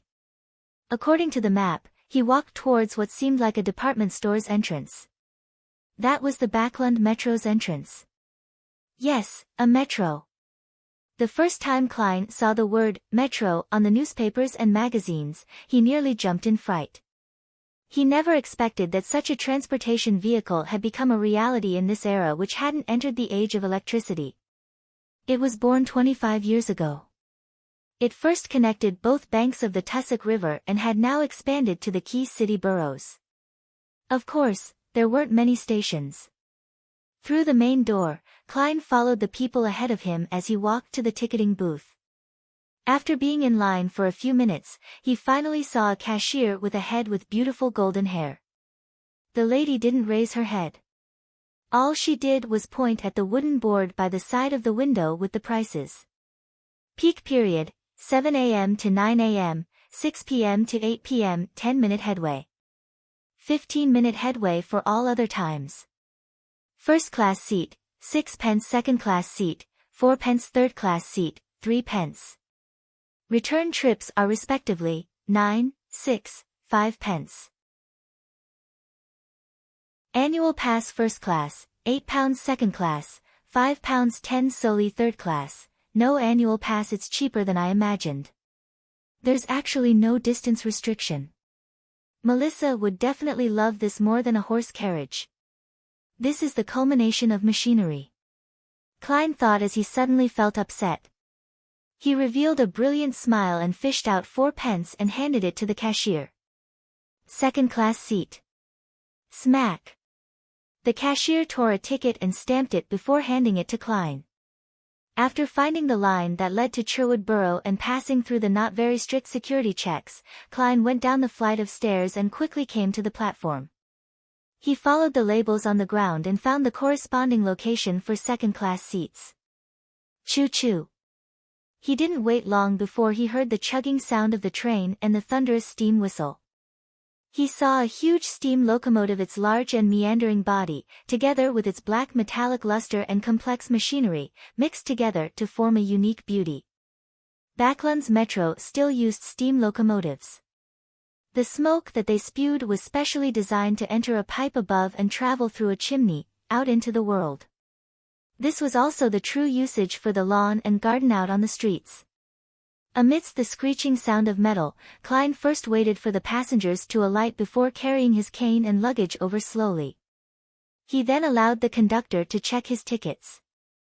Unlike the third-class seats, the second-class seats were one person to a seat, so there were no concerns about having one seat snatched. Just as Klein sat down, stowed away his luggage, and leaned on his cane, he suddenly heard hurried footsteps. He subconsciously looked towards the door and saw a thin, adolescent boy rush into the carriage. The boy was wearing a coat that didn't suit his age. He wore a rounded top hat and carried a ragged haversack. He kept his head very low. "I'm sorry. I got on the wrong carriage. I'm from third class." He showed his ticket and apologized to the passengers before briskly walking towards the third-class carriage. Klein retracted his gaze and once again confirmed his destination as he waited for the doors to the carriage to close. At that moment, he heard chaotic and hurried footsteps. He then saw a few men dressed in black coats and half-top hats rush into the carriage. Are they chasing after that 15-year-old boy? Klein instinctively had such a thought. He shook his head gently and continued reading his newspapers and map, just like the other passengers on board the carriage.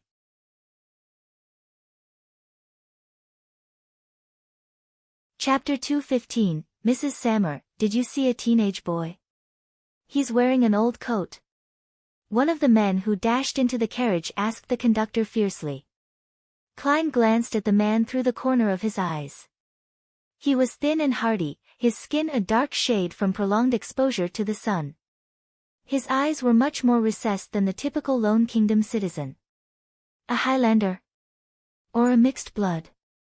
He nodded thoughtfully. In the middle of the northern continent, the point where the Hornacis mountain range began, there was a highland which was extremely hot and dry. Most of it belonged under the Fanapotter Kingdom, while the area west belonged to the Intis Republic. The area to the east belonged to the Lone Kingdom. Its natives were thin and barbarians, but they were brave and skillful in warfare. A long time ago, they posed as one of the biggest problems for the three nations. But with the advancement of gunpowder, and the changes in the way war was carried out, these Highlanders eventually recognized reality and submitted. A large number of them left the highlands and entered Backlund, Trier, Fanapotter City, and the various flourishing cities or ports in the northern continent. Some were workers, while others became grunts of the local triads. They dared to kill and showed no fear of thorny situations. The conductor was a man in his 20s. He shrank back when he heard that as he pointed in the direction of the third-class carriage. I saw him.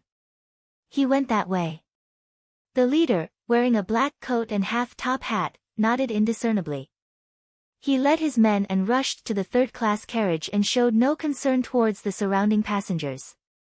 If I were that boy, I would have already alighted from the third-class carriage. As Klein read his newspaper, he began letting his thoughts stray. About a minute later, the train whistled as the carriage doors closed. Chug! Chug! The steam metro began speeding up as it cruised along. But at that moment, Klein suddenly sensed something as he looked up to see the door leading to the other second-class carriages. The teenage boy walked slowly into the carriage wearing his old coat and round top hat while carrying a ragged haversack. He looked adolescent and had refined facial features. His red eyes were staid and solemn. Impressive. He alighted from the third-class carriage and circled around to enter from the first-class carriage again. Was he afraid that his pursuers had partners waiting inside the metro station? Klein was slightly surprised. He felt that the boy's handling of the situation was rather mature and careful. He was much better than most people in their 20s. He clicked this left molar lightly and secretly activated his spirit vision. He scanned the boy and saw that he was in a state of fatigue. His emotions were tense and he was dispirited. However, he still maintained a blueness that represented calm thinking. Impressive, at his age. Klein mumbled silently as he lowered his head and continued reading his papers. The boy didn't notice that he had been scrutinized by a beyonder as he headed for the third-class carriage once again. The rest of the journey happened stably and calmly. Klein arrived 20 minutes later at one of the 3 train stations in Sherwood Borough. He took a rented carriage for nearly 10 minutes before finding Minsk Street. According to the descriptions in the papers, he came to Unit 17, which was next to Unit 15, and pulled the doorbell. Cuckoo! Cuckoo! As sounds reverberated inside the house, a mechanical bird that didn't look too fancy popped out from above the door. It was about the size of a palm and was made up of gears and other parts. It constantly nodded its head and let out the sound of a cuckoo bird. Not a bad toy. It's just not very well crafted. Klein made an objective assessment. Nearly 20 seconds later, the dark door was pulled open. A young maidservant dressed in white and black looked warily at Klein and asked, "May I help you?" Klein smiled and waved his cane, which was now wrapped with the newspapers. "I'm here to find Mrs. Sammer about renting a house. I'm guessing it hasn't been rented out." The full name on the newspaper was Stellan Sammer. "Not at all. Please wait a moment." The maidservant bent her back politely. She rushed inside and reported to her mistress. Moments later, she came out again and ushered him in. She then helped him place his cane and luggage in the foyer and hung his coat and hat on a clothes rack in the same place. A warm blast of air inundated him, dispersing the chill Klein had brought in. He scanned the area and first saw a uniquely designed fireplace. He saw pieces of red, smokeless charcoal burning inside. Sammer's living room was rather big. It was nearly equivalent to the entire Moretti's first floor in area. Certain areas were decorated with carpets or oil paintings of beautiful sceneries. The maidservant brought Klein to the sofa and said to her mistress in a pale yellow dress, "Madam, the guest is here." The mistress was in her 30s. She had blonde hair and blue eyes. She looked rather pretty and had preserved her youthfulness well. She held a silver-inlaid feathered royal fan in her hand. As she was at home, and the fireplace made for a warm environment, she didn't wear anything around her neck, revealing her white bosom and shiny long neck. "Hello there, Mrs. Sammer." Klein pressed one palm to his chest and bowed. Mrs. Sammer smiled in a reserved manner. "Good evening. Please, have a seat. Do you wish for some coffee or tea?" Klein sat on the sofa and answered frankly, "Tea, please." "Julianne, Marquis black tea," instructed Mrs. Sammer. She then turned her eyes to Klein and asked, "How might I address you?" "Sherlock Moriarty." "You can call me Sherlock." Klein had long thought of a fake name. At that moment, he caught a whiff of a fragrance from the kitchen and saw complicated pipes. Ha, those are my husband's designs. Although his actual job is a manager at the coin company, he's a machinery enthusiast. He's also a member of the Kingdom's Soot Reduction Association. Mrs. Sammer noticed Klein's gaze and explained with a smile. "Mrs., there's no need to go into such detail. I'm not here on a blind date with your husband." Klein lampooned as he said without his smile waning, "Mrs. Sammer, I wish to rent the Unit 15. Mrs. Sammer straightened her back as she sat elegantly. She said with a smile, "I have to remind you of certain things. Unit 15 doesn't have such pipes, reclining chairs, card tables, mahogany kitchen cabinets, fine porcelain, silver cutlery, gold-plated tea sets, or removable carpets. She pointed at the things in her house as she introduced them, one after another. After she was done, she added, "It originally belonged to my elder sister and brother-in-law, but due to a business failure, my brother-in-law had no choice but to move to the southern continent. They have a plantation at Balam. However, I don't agree with their choice. This is just too unfair for my niece and nephew. There are no good grammar schools there, not even a good home tutor." "Mrs., that's not something I would like to know." Klein nodded sincerely and said, "Apart from the weather, there's no place in the southern continent that can compare with Backlund." His agreement satisfied Mrs. Sammer greatly as her eyes darted slightly. "This house still has a 3-year lease. I wish for you to pay a year's rent at once. 18 soldi a week.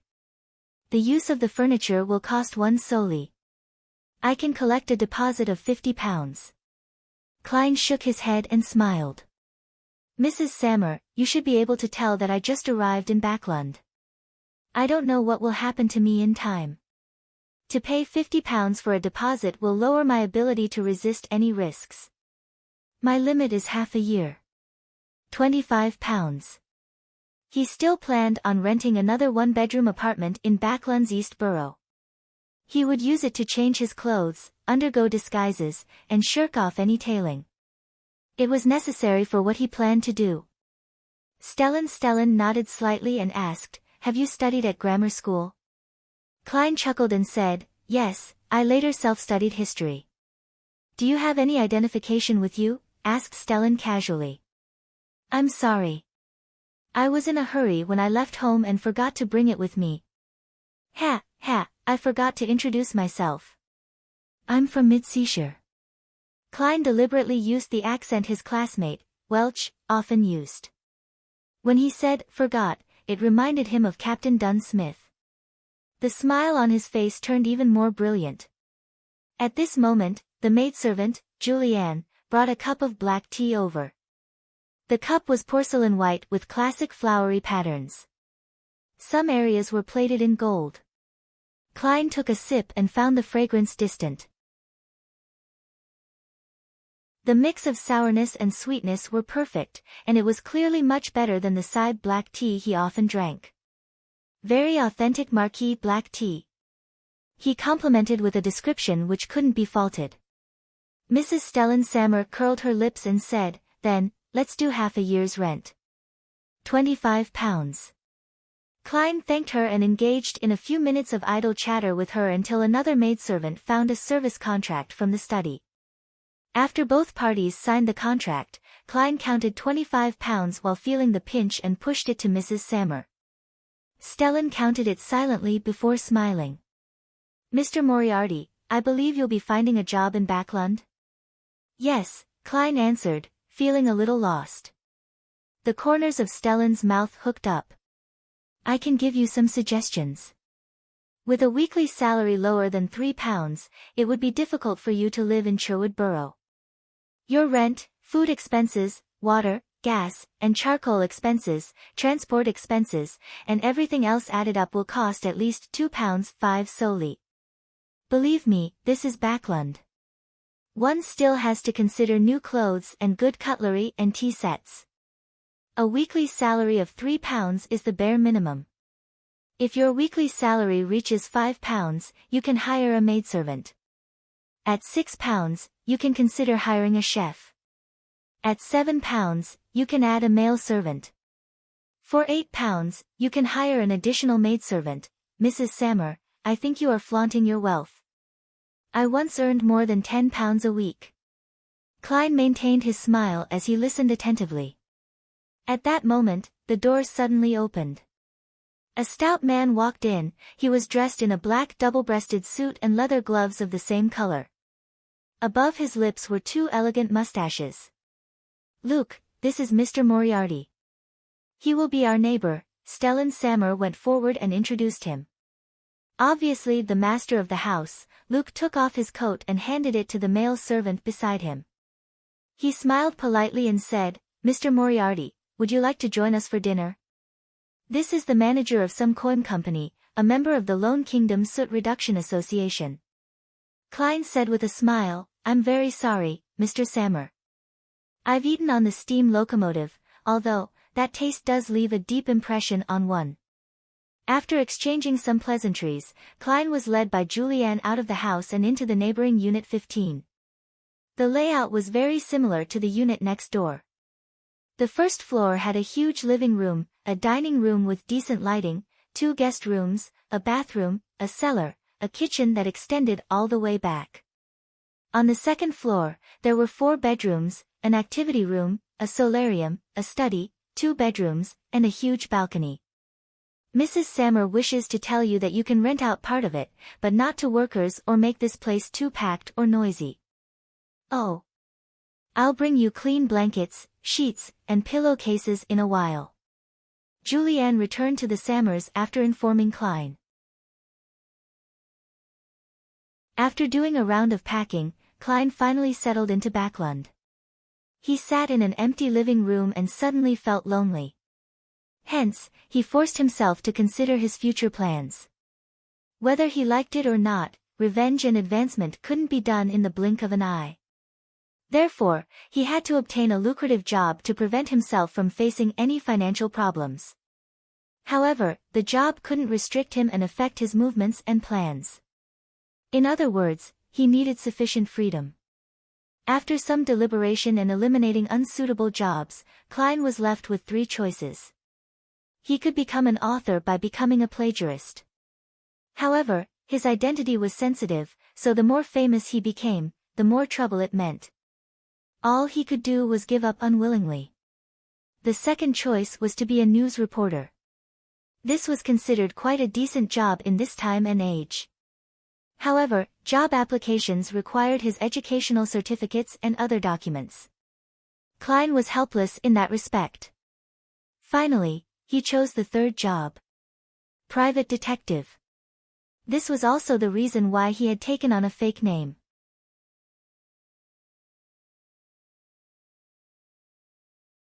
Chapter 216, The same old gathering. Klein started his first morning in Backlund under cold and humid weather conditions, with a light fog that provided very little visibility.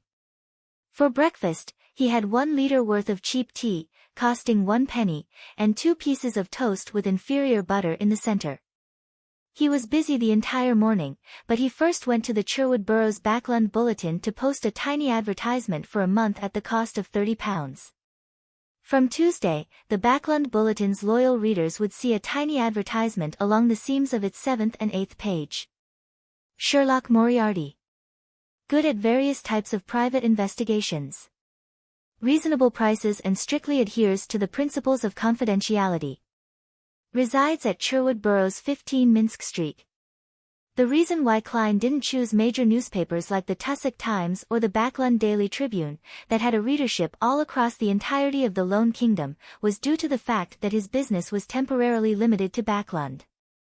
Furthermore, he didn't wish for a sterling reputation. Therefore, the Backlund Bulletin, which was well received locally and had low advertisement fees, became his first choice. After leaving the Backlund Bulletin's headquarters, Klein took out a map and followed it to purchase various herb powders and silver slices from various herbal stores, flower stores, jewelry stores, and accessory stores. He did it in preparation for holding a ritual. When items that didn't have any spirituality were involved, most of the materials in mysticism could be purchased from ordinary stores. However, they weren't all under one roof, requiring him to visit many stores to collect them. To do so, Klein spent another £5. The humongous sum of £200 that he withdrew broke below the £100 mark, leaving him only with £92. Spending money is as easy as drinking water. Klein found a small cafeteria nearby and ordered a black pepper steak worth 8 pence. He returned to 15 Minsk Street at 1 in the afternoon, and without rest, he spent his time using slumber flower, dragon blood grass, dark red sandalwood, and mint powders to create holy night powder, a key ingredient needed to create a wall of spirituality. He could only make do with this method until he bought a real silver ritual dagger. Klein speculated that he would have to advance to sequence 7 before he could do away with this restriction. Phew, Miss Justice, Mr. Hanged Man, and the Sun haven't requested for leave yet. The gathering will be held on time today. I wonder what surprises Mr. Hanged Man will bring me, and how many pages of Roselle's diary he can provide. Klein laid back on his bed in the bedroom and thought about all sorts of things. To him, a private detective was a career that took into account both money and action. It allowed him to get in touch with people from all walks of life and slowly discover the Beyonder Circle in Backlund. From there, he could slowly find clues regarding the secret order. Of course, if he was lucky, he would even be able to figure out the sequence 7 which corresponded to the clown through a particular circle of Beyonders and by the corresponding potion formula and main ingredients. As for Ince Zangwill's whereabouts, Klein temporarily chose not to take the initiative to seek him out. He might even avoid him a little. However, if he were to accidentally discover this enemy of his, without exposing himself, he wouldn't mind doing a good deed and sending an anonymous letter to the Church of the Evernight Goddess. A private detective's income can, at most, support a middle-class standard of living. If I want enough money to buy the potion formula and Beyonder materials, it will either depend on Miss Justice, or it will be through investments with the remaining £100 that I have left in my anonymous account. Yes, I can't touch the £92 that I have for the time being. Perhaps, I wouldn't be having any income for some time. With this in mind, Klein suddenly sat up. He came to the first floor and began reading the various newspapers he bought in passing. These newspapers often carried news about what had been invented and required investments, or how someone wished to form a joint venture with others to do a particular business. Klein relied on his knowledge from Earth and his understanding of this era to carefully sift through the projects. Unfortunately, none of the ones on the papers today were reliable. At 3:15, he returned to his bedroom, locked the door, drew the curtains, and used holy night powder to create a wall of spirituality. Klein took 4 steps counterclockwise and arrived above the gray fog. He sat in the high-back chair belonging to the Fool before extending his spirituality and touching the crimson star that symbolized the sun as if he was responding to a prayer. This is one of the few things in my new life that hasn't changed, he suddenly sighed. In an area outside of the city of Silver, in a grayish-black tower that was half collapsed. 9 members of a patrol squad were gathered around a blazing bonfire, chatting about their experiences in the past few days. There were also a few other team members guarding the perimeter, prepared for any possible attacks that might break out from the darkness. Many of the City of Silver's Beyonders had used their blood to teach them a lesson: at all times, never let your guard down. The monsters in the darkness could very well be right behind you. On a night when the frequency of lightning was very low, it was necessary to keep the flames burning and the light shining. Once they were completely enveloped in darkness, it wasn't impossible for them to all disappear. No one could say for sure just what terrible things would happen in total darkness, because reality had broken the limits of their imagination time and time again. Derek Berg remained reserved and silent as he quietly listened to his companions reminiscing about the monster they had encountered before. It was a humanoid monster with eyes covering its entire body. In order to finish off the monster, their patrolling team suffered a heavy price with 5 injured, and 2 of them severely injured. Suddenly, Derek's vision blurred, and he felt himself being enveloped in a thick gray mist. In an inexplicably faraway place, in the depths of the gray fog, a blurry figure sat on an ancient high-back chair, looking down at him. Prepare for the gathering. The Fool's voice echoed in Derek's ears, but none of his teammates were aware of it. After withdrawing his gaze and observing the area for more than 10 seconds, Derek moved to the very edge of the fire, leaned against the broken wall, and pretended to be asleep. Ever since he found out that the members of the 6-member council and Elder Lovia were unable to discover the existence of Mr. Fool, he gradually believed that as long as he didn't carelessly reveal any clues, he would be able to quietly attend the Tarot Club's gathering above the gray fog even under the gaze of others. Backlund, Empress Borough. Using the excuse that she was tired, Audrey returned to her bedroom. She curbed her excitement and didn't pace back and forth. Instead, she sat quietly on the bed, waiting for Mr. Fool's summoning. Father was busy communicating with the other members of Parliament about the proposed bill, and the Beyonder Guard isn't tailing me constantly. Thank you, Goddess, my life has finally returned to normal. 2 weeks have passed. Mr. Hanged Man must have prepared the pituitary gland of a mature rainbow salamander. I'm about to advance to sequence 8. Audrey thought with sparkling eyes. To her, this was even more exciting and worth looking forward to than the £30,000 bounty and the large plantation worth at least £8,000. Finally, she saw the familiar illusory crimson surge towards her like a tidal wave, drowning her. On an ancient-looking sailboat. Alger Wilson locked the door to the captain's cabin and sat behind a sextant and the ship logs. He kept memorizing the contents of the thick stack of sheets in front of him. After the investigations, he left the bustle of Backlund without any qualms after being rewarded by the upper echelons and returned to the sea, carrying a batch of secretly copied Roselle diary pages. After digesting the seafarer potion, I'll be able to advance normally. My contributions are enough for me to trade for the formula and ingredients. However, this will expose the fact that I know the acting method. There are advantages and disadvantages. Alger shook his head, suddenly distracted. At that moment, he felt the summoning of the Fool. His mind suddenly recalled the face of Rear Admiral Hurricane Kalangos, whose flesh and blood quickly rotted as pieces of his face peeled off. Alger instinctively lowered his head, allowing the crimson tide to engulf him. Above the grey fog, inside the palace that looked like a giant's residence. Having activated his spirit vision, Klein examined Justice, the Hanged Man, and the Sun to confirm their current states.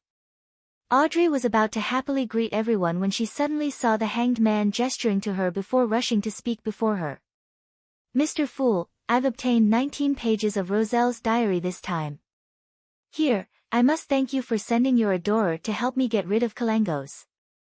These diary pages will be the compensation I should pay. 19 pages. Not bad. Klein didn't talk much about the adorer as he smiled faintly. That is the principle of equivalent exchange. As expected of Mr. Fool. A pirate admiral with a mystical item was nothing to him.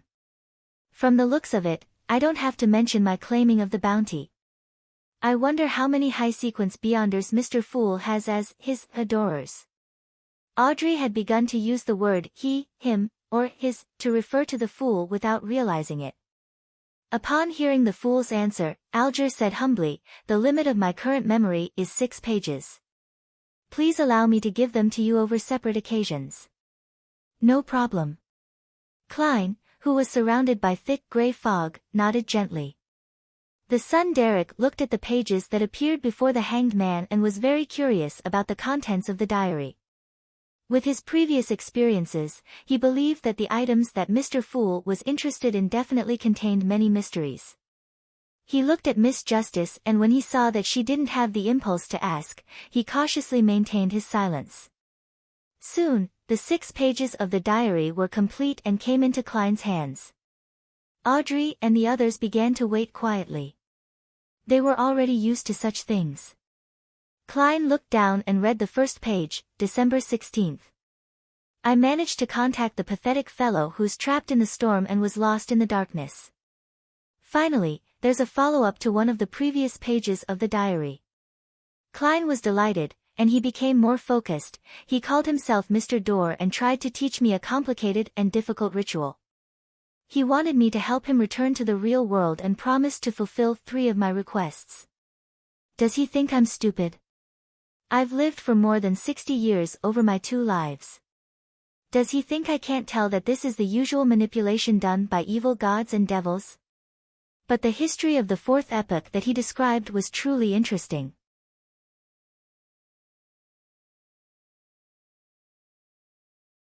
Chapter 217, Mr. Dorr's description. Mr. Dorr. This naming style is very similar to mine. I wonder what was the real name of this pathetic fellow who was lost and trapped in the deep darkness amidst the storms is, and what his sequence is. Or rather, Just as Emperor Roselle had guessed, he's one of the evil gods or devils. Klein let out a silent chuckle which was mixed with ridicule and self-deprecating humor. He was also interested in the history of the Fourth Epoch. I know of the most famous War of the Four Emperors in the Fourth Epoch, but the specific details and the main figures involved are limited to the information spread by the major churches. For example, the Dark Emperor of the Solomon Empire. It wasn't until today that this so-called Mr. Dorr finally answered my questions by letting me know who the remaining three emperors are.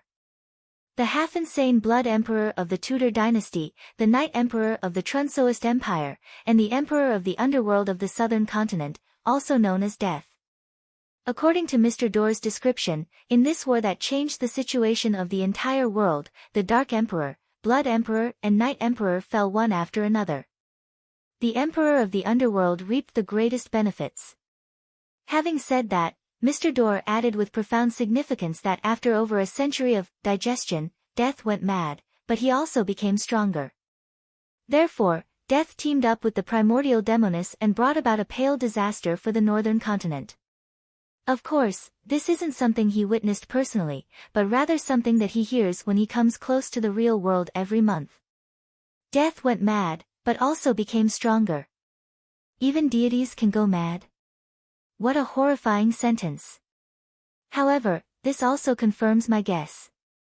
Before the Fifth Epoch, those deities would often descend into the real world, directly interfering with the situation in the northern and southern continents. They might even personally appear just like Death. I asked Mr. Dorr if he had participated in the War of the Four Emperors. If so, what role did he play? And what was the position the seven deities maintained in this war? What role did they play? Mr. Dorr didn't answer my question. He only said in a teasing manner that the number of preeminent mighty figures in the Fourth Epoch far exceeds my imagination. In addition, he also mentioned two laws. One is the law of beyonder characteristics indestructibility, and the other is the law of similar sequence beyonder characteristics conservation, which is consistent with certain things that I have learned from that most secret and ancient organization, and also from some of the phenomena I have observed.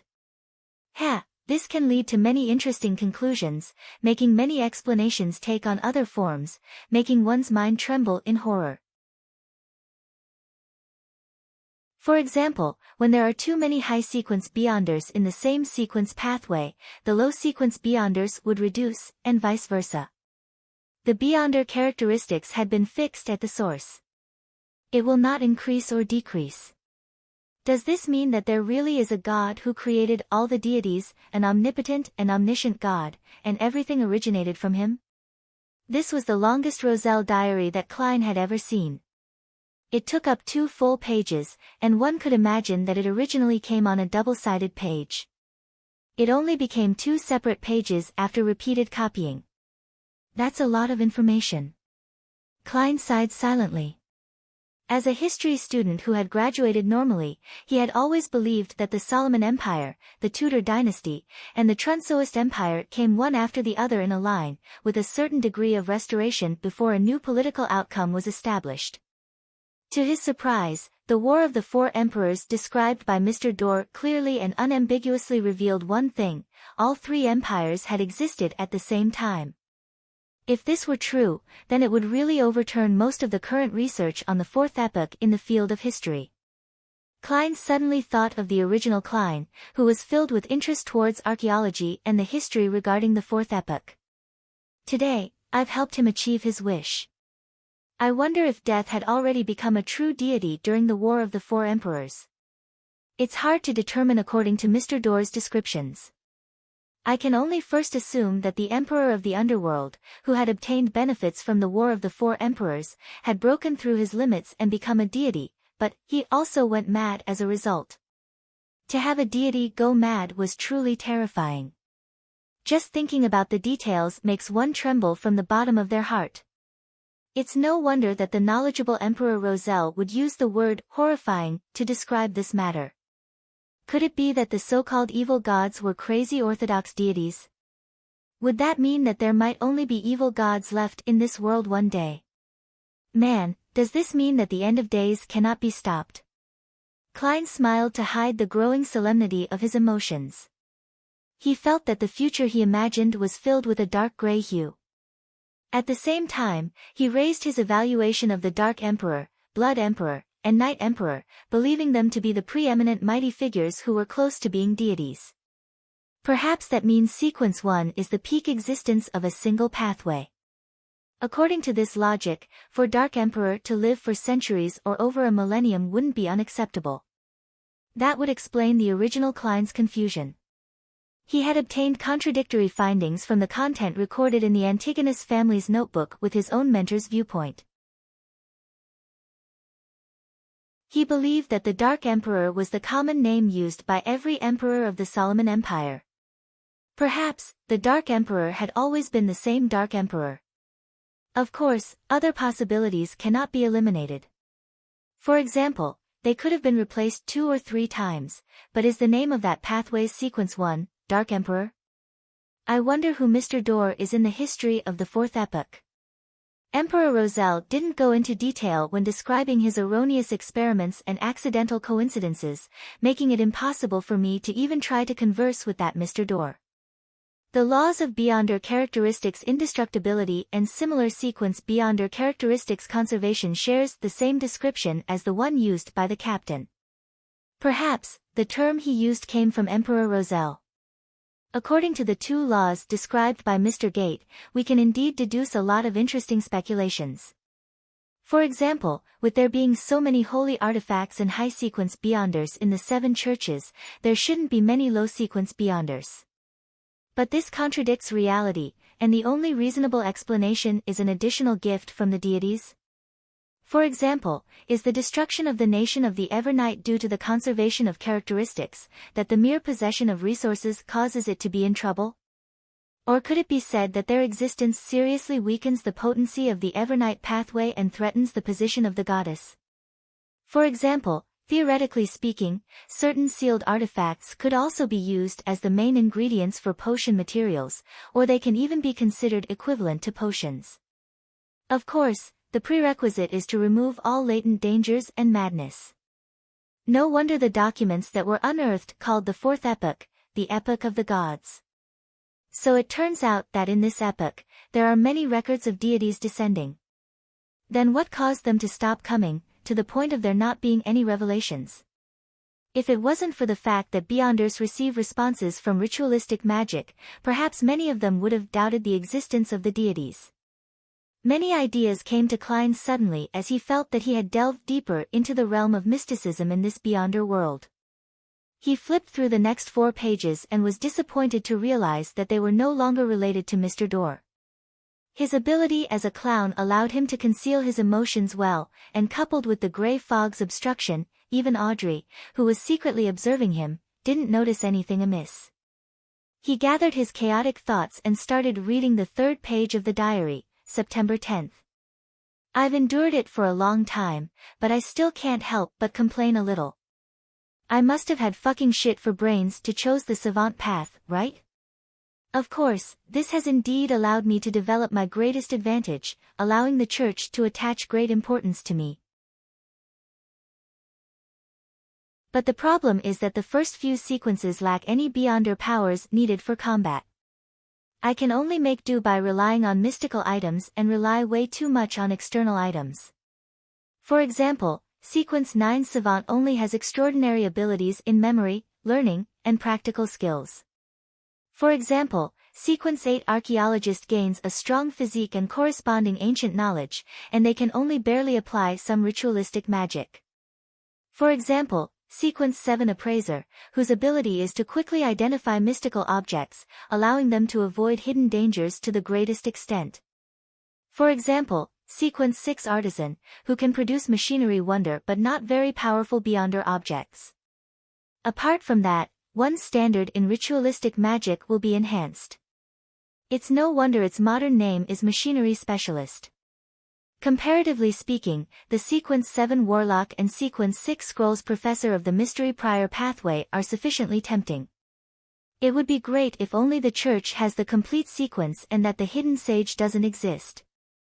However, I finally received some good news. After I advance again, I'll gain Beyonder powers, combat powers that I can call my own. Sequence 5 Astromancer. Its modern name scares me a little. It's actually called astronomer. Am I going to end up as an all-powerful mad scientist? Heavens have mercy on me. I was only a second-tier student at the college entrance examination. It had to be said that Emperor Roselle had a strange talent for making jokes. Even the recently dispirited Klein couldn't help but twitch his mouth, wishing to light a candle for this senior. Study hard and improve by the day is indeed a wise saying. He lampooned and remembered the unique trait of the Church of the God of Steam and Machinery. They lacked Beyonder powers when it came to combat, but they were good at making and using items. After flipping to the third page of the diary, Klein continued reading. June 2nd, the kingdom has created chaos, again and again, instigating wars without being able to completely destroy the Faysac Empire, the Lone Kingdom, and the Feynapotter Kingdom. As such, the kingdom has no choice but to shoulder huge debts, and its economy is on the verge of collapse. From my observations, the people, merchants, and soldiers are very dissatisfied. The riots are just lacking a spark. This is my chance. But I have to be very careful. The Sauron family has witnessed the history of the Fourth Epoch and is an ancient family with a high possibility of having high-sequence Beyonders. I need the support of the Church, as well as gain a tacit agreement with the Church of the Eternal Blazing Sunday. I can't appear immediately. First, I'll let the rebels destroy order before I end it all as a protector. Consul Roselle Gustave. I like that name.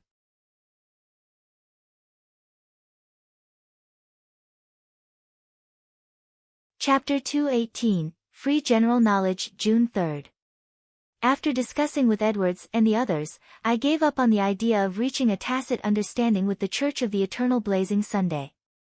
This might very well reveal my true intentions, making the Sauron family and the ancient nobles who support them aware of them in advance and carry out a direct approach. That would make matters extremely difficult and dangerous. It's a pity that Grimm died in the Sea of Fog. He was the smartest among us. Descend into chaos. Descend. Only with everything in chaos will I get the chance to fish in troubled waters. Only when the Sauron family is incapable of handling this situation will the Church of the Eternal Blazing Sun reluctantly acknowledge me. Perhaps I should give some help to those rebels, but how should I conceal myself so that no one would notice? June 4th, Zeradol from the Secret Order came to visit me in incognito very suddenly. And then? Klein was just feeling intrigued over the reason why Zeradol, leader of the Secret Order, would seek Roselle on the eve of the rebellion and coup d'état when he realized that the two subsequent pages had nothing to do with it. This made him feel a sense of irrepressible anger. Although the 3 diary pages didn't provide very detailed descriptions, with rather straightforward accounts from Roselle, Klein could still feel the famous turmoil in Intis that happened in 1173, more than 100 years ago. The outcome was clearly recorded in history textbooks. As a colonel, Republic quashed the rebellion and enacted political changes. The Intis kingdom was transformed into a republic, with him acting as a self-appointed consul. In the following 19 years, he reformed the penal code, encouraged inventions, and protected the Industrial Revolution. He greatly increased the country's strength and fought wars both north and south, making Lemberg, Mason, Seeger, and other countries protectorates under the Intis Republic. He also made the 3 mighty countries on the northern continent, the Faysac Empire, the Lone Kingdom, and the Feynapotter Kingdom, bow their heads. At the end of 1192, almost 20 years after his appointment as consul, Roselle converted the Republic into an empire, declaring himself Caesar. Less than 6 years later, he perished in the White Maple Palace, ending the Fifth Epoch's most legendary piece of history to date. The more he thought about it, the more he felt that there was more to Roselle's death than what appeared on the surface. It was just like how this famous historical event definitely had power struggles amongst Beyonders behind it, and that a Beyonder faction had leveled the situation, unlike the descriptions in textbooks. As expected, one of the so-called 4 horsemen of the apocalypse, Grimm, died in the Sea of Fog. In a previous diary page, Roselle had written that there was something wrong with this horseman. It seems to have something to do with the tiny island where they discovered many extraordinary beings. Not only was it a fortuitous encounter, but it was also a dangerous one. Klein thought of a previous entry and turned to the 5th page, feeling emotional. The contents of this page are of little value. They consist of Roselle's comments after drinking an 1128 Ormer red wine, the disillusion of finding the woman who had gained his adoration in his youth to be aged and out of shape, as well as a degenerate summary of a certain period when he was addicted to playing cards. The 6th page was about the same as the first one, with accounts of his daily life. However, the last one made Klein's eyes light up. April 8th, I have to send someone to investigate the secret order to get more information. I can't repeat my passiveness from before. I can't let Zeridel lead me by the nose anymore. So, did you discover anything, Comrade Roselle? Since Klein couldn't find the rest of the information, he could only force himself to calm down and wait for the next gathering when the hanged man would hand over another 6 pages.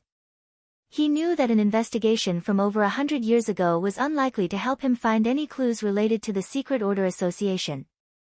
After all, over such a long period of time, other than the special ones, many of the high-sequence Beyonders would have already died of old age, not to mention the middle or low-level members.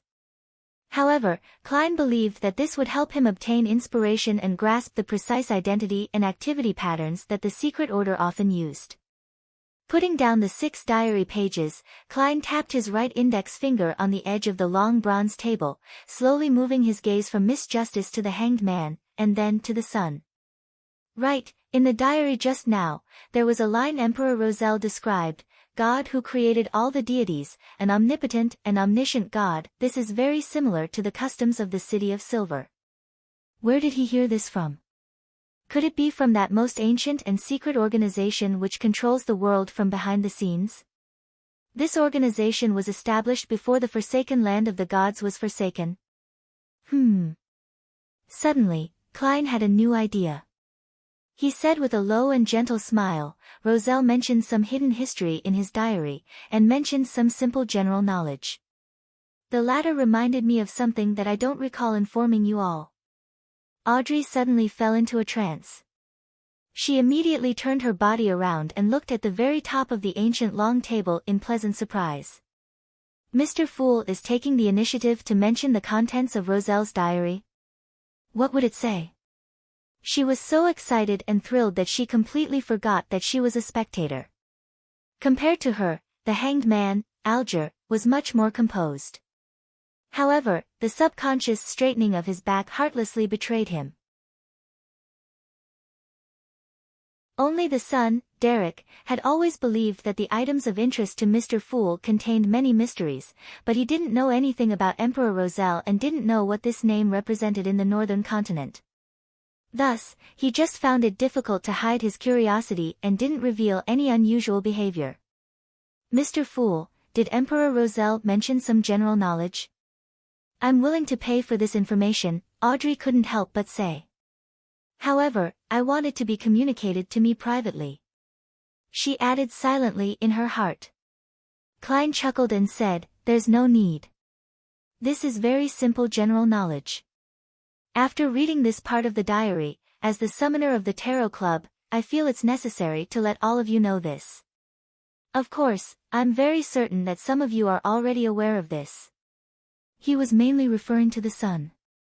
The City of Silver had a history of 2,000 to 3,000 years, so it was impossible for them to not discover the law of Beyonder characteristics' indestructibility. Moreover, they were in a relatively extreme environment. Even if the surrounding areas had no lack of monsters in the darkness, there would still be times when they failed to obtain the corresponding materials. In order to pass on their heritage, in order for their city to continue on, using the Beyonder characteristics of the remains of their predecessors to create a potion wasn't particularly unacceptable. To them, this was perhaps a sacred and glorious ceremony. Of course, Klein could see from a previous exchange that the hanged man knew something. It's a pity that Miss Justice cannot always be made to pay in gold pounds and transfer the money to my adorers. My adorer can't appear any less impressive. I mustn't destroy the image of the powerful man that Mr. Azik has created. Yes, I'll give it a try when I have the chance. After all, no matter how powerful a being is, they'll have subordinates that run errands. For instance, the Evernight goddess is sleepless. No one would ever suspect that the Evernight goddess isn't a true deity just because the low-level Nighthawks are weak. Klein sighed silently. Thank you very much. Mr. Fool, you are just too generous. Audrey replied in joy. She was originally feeling 3 seconds of regret for the coarse action of using cash to purchase the information. Klein stopped rapping the table and described with a calm voice, the first piece of general knowledge, law of Beyonder characteristics indestructibility. The characteristics of a Beyonder is never destroyed or reduced. It's only passed from one carrier to the next. Without realizing it, I used Captain's tone. Klein's lips subconsciously curled upwards. It cannot be destroyed or reduced. It just transfers from one carrier to another. Audrey ruminated over Mr. Fool's description, feeling that there was too much meaning in that simple sentence. Her emerald green eyes turned, and when she saw that neither the Hanged Man nor the Sun showed any signs of surprise or contemplation, she immediately understood that these two members of the Tarot Club had long known of this law. Only I didn't know. She thought, feeling somewhat aggrieved, but she quickly began to praise Mr. Fool for his kindness. At this point, Klein added, after a rampager dies, they will leave behind an item of Beyonder characteristics. It could be the main ingredient, or it could be a mystical artifact that requires sealing. An ordinary Beyonder's death results in similar results. However, the item left behind will be equivalent to the corresponding potion without the supplementary ingredients. Of course, the item alone will contain Beyonder powers. They can be used as a half-mystical object. The plain and indifferent words instantly echoed in Audrey's mind. Layers stacked upon layers and, bit by bit, it eventually reached a crescendo. Audrey thought of cannibalism and the question, would a sequence pathway be severed if the source of Beyonder materials ceased to exist? She had asked the Hanged Man previously came to mind. Now, she knew the answer, but she would have rather not heard it. She felt like she was having a nightmare. How can it be so cruel? Why is it so dark? Audrey had previously seen some bad situations that involved Beyonders, but those situations were only caused by a person's own perverse and evil nature. For example, Mr. A or Kalengos. They didn't affect her yearning and love for mysticism and the Beyonder world. However, this time, she discovered that the mystical world was filled with grayness and darkness. Wake up, Audrey, you can't be naive. Consider that the cruelty and darkness described by Mr. Fool are predictable. Since he had chosen this path, he had to bravely walk down it. Audrey consoled herself, easing her mood a little. She saw that the Hanged Man and the Sun were making only habitual movements and appeared to understand what had just been said. Mr. Hanged Man is terrible. He even wanted to use this information as an exchange previously. Ugh. This information is indeed worth a lot and is quite important, but it's only a simple piece of general knowledge to us and Mr. Fool. Audrey suddenly wanted to laugh a little. Her mood began to improve, and she slowly pushed all the extreme examples that she had just thought of aside. Klein wasn't surprised by the three members' reaction. He continued in a calm tone, the second piece of general knowledge, law of similar sequence Beyonder characteristics conservation. Law of similar sequence Beyonder characteristics conservation. The Hanged Man slightly changed his sitting posture. He felt that he understood something, but he was unable to fully understand what this law represented and what it consisted of. Justice and the Sun shared the same feelings as he did.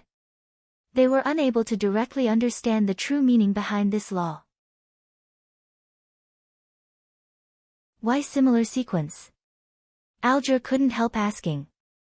Klein smiled and replied, what do you wish to pay for the answer?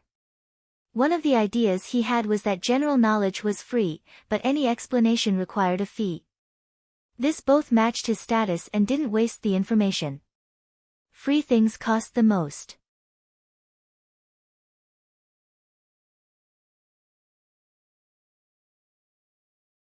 Chapter 219, Explanation. If the fool had simply mentioned that there was some simple general knowledge contained in Roselle's diary, the hanged man, Alger, wouldn't necessarily be determined to pay the price for the answer, partly because the description of it being simple killed his curiosity.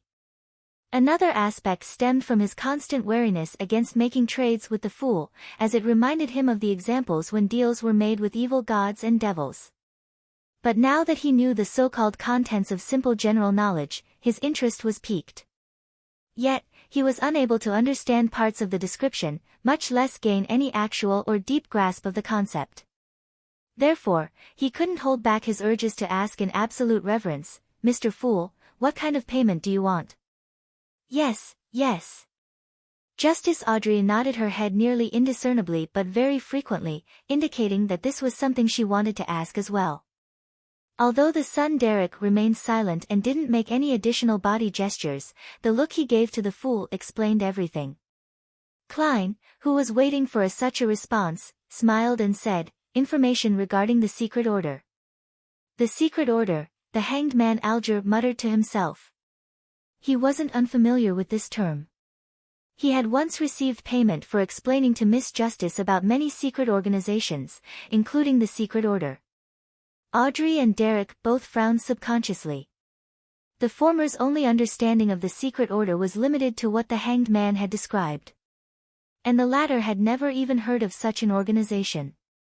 Klein had long anticipated what the son would feel, but he wasn't surprised. According to his conjecture, the area where the City of Silver was located should have been a part of the third epoch after the appearance of the first blasphemy slate and before the appearance of the second blasphemy slate. It was even possible that it was the direct catalyst or manifestation of the cataclysm. The Zeradal family had only stepped onto the stage of history in the fourth epoch, and the secret order was created in the latter half of the fourth epoch. There was no way both entities could have existed in the same period. It would surprise Klein if the son were to know about the secret order. He would then have to overturn some of his speculations, reconstruct his knowledge of the City of Silver, the forsaken land of the gods, and the Zeradal family. After nearly 20 seconds of silence, Alger looked at the fool in the grey fog, deliberated his words and said, "I will accept this request and help you gather information regarding the secret order. Can you make payment in advance?" It wasn't surprising that a suspected deity was interested in an ancient and secret organization, therefore, Alger wasn't puzzled about it. More importantly, after many gatherings, he had a guess in his mind, which was that Mr. Fool's state wasn't perfect, that he might be in a predicament, that all his attempts and the actions of his adorers on the northern and southern continents were to help him break free from his confines. This might even be related to the huge secret of why the seven deities no longer descend upon the real world after the fourth epoch. A thought flashed through Alger's mind, and he shuddered as he felt himself entering the realm of the gods. Upon hearing the hanged man's request, Klein leaned back in his chair and nodded. "No problem. If the information you have collected exceeds the value of the answer, I will provide you with further compensation. As for the circumstances in which the value of the answer was lacking, it is naturally up to the esteemed Mr. Fool to decide. If he has the ability to make the additional payment, so be it. If not, forget it." Klein silently added. Justice Audrey's eyes lit up all of a sudden. She raised her hand and said, "I want to partake in this deal." Klein laughed and replied, "Sure." Frankly speaking, his main target was Miss Justice because she was a local of Backlund and she had mixed herself into several Beyonder circles. Her access to information in the Land of Hope far exceeded his, considering it was his first time in the capital.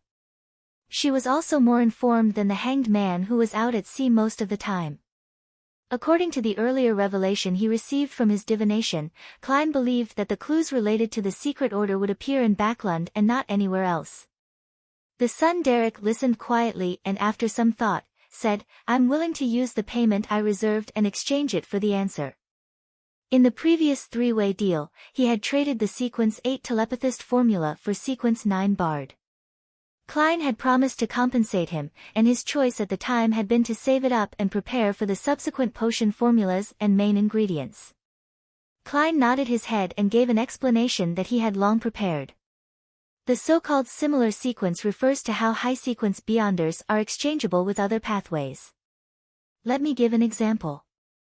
The death pathway sequence 5, Gatekeeper, can not only be advanced normally, but one can also choose the giant pathway, which is the Gatekeeper pathway's sequence 4, Demon Hunter. This won't lead to the danger of losing control, nor will it accumulate madness. It's different from taking the wrong potion. Of course, if it's not a similar sequence, a semi-deranged state is the best result. Exchangeable? Audrey blurted out, surprised and delighted. She was surprised that sequence pathways weren't completely fixed, that they didn't need to follow the original path all the way. The price of switching wasn't being semi-deranged and never to advance again. Within the 22 divine pathways, there were special circumstances and sequences which were similar. And what delighted her was that she had another chance to choose again in the future. It was just like being able to select something that caught her interest at Philip's department store. It was a wonderful experience. So that's how it is. Alger silently muttered to himself, suddenly feeling like he had understood several things at once, and he had resolved many of the doubts accumulated in his past experiences. This information is way too valuable. As expected of Mr. Fool. So-called simple general knowledge is enough to shock and awe most low-sequence beyonders and benefit them immensely. He sighed inwardly. Derek the son was a little disappointed because he had no intention of changing sequences. He wanted to be the sun that lit up the darkness and dispelled the curse. However, he quickly recalled an incident that happened in the City of Silver. The former chief, a powerhouse who had the greatest possibility of breaking past the limitations of Demon Hunter, had built a mausoleum for himself and went deep inside, making it his home. Afterwards, he appeared less and less, until the main door of the mausoleum could no longer be opened. Back then, the citizens of the City of Silver all believed that a problem had arisen during the chief's advancement and that he had gone mad, to the point of being close to losing control. He was believed to have finished himself off. Now, combined with the description from the fool, the son suddenly thought of another possibility. That chief might have been attempting to advance in sequence through a similar pathway. In one of his explorations deep into the darkness, he had acquired the corresponding formula for the death pathway, and the mausoleum might have been a special requirement. But in the end, he still failed. But why didn't he turn into a monster? What did he encounter in that dark mausoleum? The City of Silver doesn't have the subsequent sequence potion formulas after Demon Hunter. As these thoughts crossed his mind, Derek was suddenly jolted back to his senses by Miss Justice's reserved voice. Mr. Fool, may I ask what other pathways are exchangeable with the spectator sequencer pathway? Sequence 4 Demon Hunter sounds pretty good. That's very suitable for me, very suitable for Justice. Audrey admired the first high sequence name that she knew. I want to know too. Klein was tempted to answer Miss Justice's question in such a manner. Before he could say anything, Audrey added in a faltering tone, I can pay for the answer to this question. How many gold pounds do you think is enough? I believe that your adorer will need a certain amount of funds for their activities. Having said that, she recalled how Mr. Fool's adorer had easily finished Pirate Admiral Kalangos who possessed creeping hunger. Clearly, he was a high-sequence beyonder, so she nearly said, I apologize. Mr. Fool, treat it as though I never said a thing. However, since she had already asked, she couldn't back down. Come on, Audrey. Perhaps the fool has a weaker adorer. Audrey quietly bit at her lips, silently encouraging herself. Gold pounds? Klein thought about it seriously and said, we'll make the transaction after enough information about the secret order is gathered. As he spoke, he recalled his informant in the Psychology Alchemists, Daxter Guderian. Captain and I. Sigh. Daxter's identity as an informant can no longer be verified. I wonder if it's a tragedy or a comedy. It's a pity that I can no longer contact him anymore. Otherwise, it would be the most convenient way to obtain the information regarding the spectator pathway from him. Klein smirked. All right. Audrey answered happily. The conversation between the two made the hanged man, who was about to ask a similar question, shut his mouth. He left it until he had gathered enough information on the secret order. After a brief silence, Audrey turned her head to look at Mr. Fool and raised her hand very slightly. After receiving a nod of confirmation, she turned to the member opposite her and asked with a sense of anticipation, Mr. Hanged Man, my tip allowed you to finish Rear Admiral Hurricane. Have you prepared the complete pituitary gland of a mature rainbow salamander? That's one of the reasons why I returned to the sea. Alger nodded gently and said, I've gotten the Beyonder material you wanted. But how should I give it to you? How? How should it be given to me? Audrey froze for a moment as she lost herself in thought.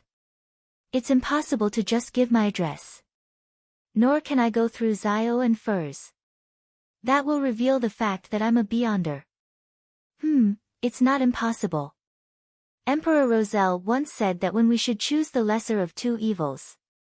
At that moment, Klein's heart stirred.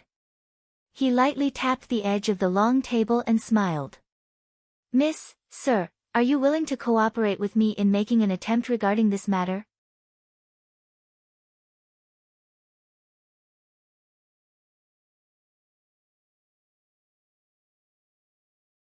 As expected, our tarot club will be different from the other secret organizations. We'll use the method of deities to exchange for material goods and ingredients. Audrey almost said, praise the lady, in her mind out of habit, but in the end, she said, praise Mr. Fool, instead. Alger turned even warier as he entered a state of calm thoughts. Honorable Mr. Fool, what do I need to do? He tried to figure out the true purpose of the Fool from the process of the sacrificial ritual. Klein lightly pressed his right hand and said, like I said, this is only an attempt. It might not succeed, so it will need your cooperation. First of all, prepare an altar. There's no need to make it too complicated, it can be very simple and crude. The only requirement is to engrave or draw this symbol. As he spoke, a screen of light appeared in front of him. On it was the symbol of the hidden, pupilless eye, and the mysterious symbol of the partial contorted lines, the same symbol on the back of the Fool's chair. After previous experiments without using materials with spirituality, Klein was certain that the sacrificial ceremony he designed could create an illusory gate above the gray fog, similar to the door of summoning. However, his strength alone couldn't construct a stable channel, and he could only use the uniqueness of the mysterious space above the gray fog to complete the sacrifice. Therefore, he was 90% confident that the ceremony would be successful. The only problem was if an ordinary passageway could be constructed using ordinary materials that contained spirituality, or did it need to be Beyonder materials as well as a sufficient number of them. I'll let Miss Justice and Mr. Hanged Man bear the cost of this experiment. In any case, they knew from the very beginning that the Tarot Club was a product of an attempt. It can be foreseen that there would be other attempts subsequently, and failure is inevitable. Even deities are no exception. Klein decided to transfer the costs. As the Hanged Man, Justice, and the Sun were attempting to memorize the symbol, Klein chuckled. If you forget, you can pray to me, and then you can remember. All right, Audrey answered happily. With Mr. Fool, rituals aren't tedious and troublesome. She thought happily. The Hanged Man nodded in response as Klein continued the description. Secondly, follow the normal procedure, but there's no need to burn any more additional herbs or apply the holy oil. There's no restriction on time, just chanting my name is enough. Remember, use ancient Hermes or Jotun to recite this piece of prayer. Your devoted servant prays for your attention, I pray for you to take his offerings. I pray for you to open the gates to your kingdom.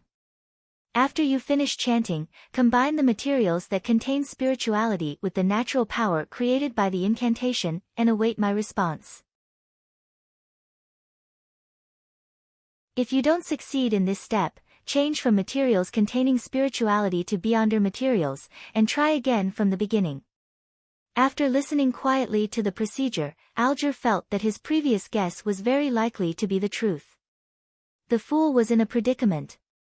He offered alluring attempts, making attempts one step at a time, and planned to use himself, Justice, and the sun to slowly break free of the restrictions.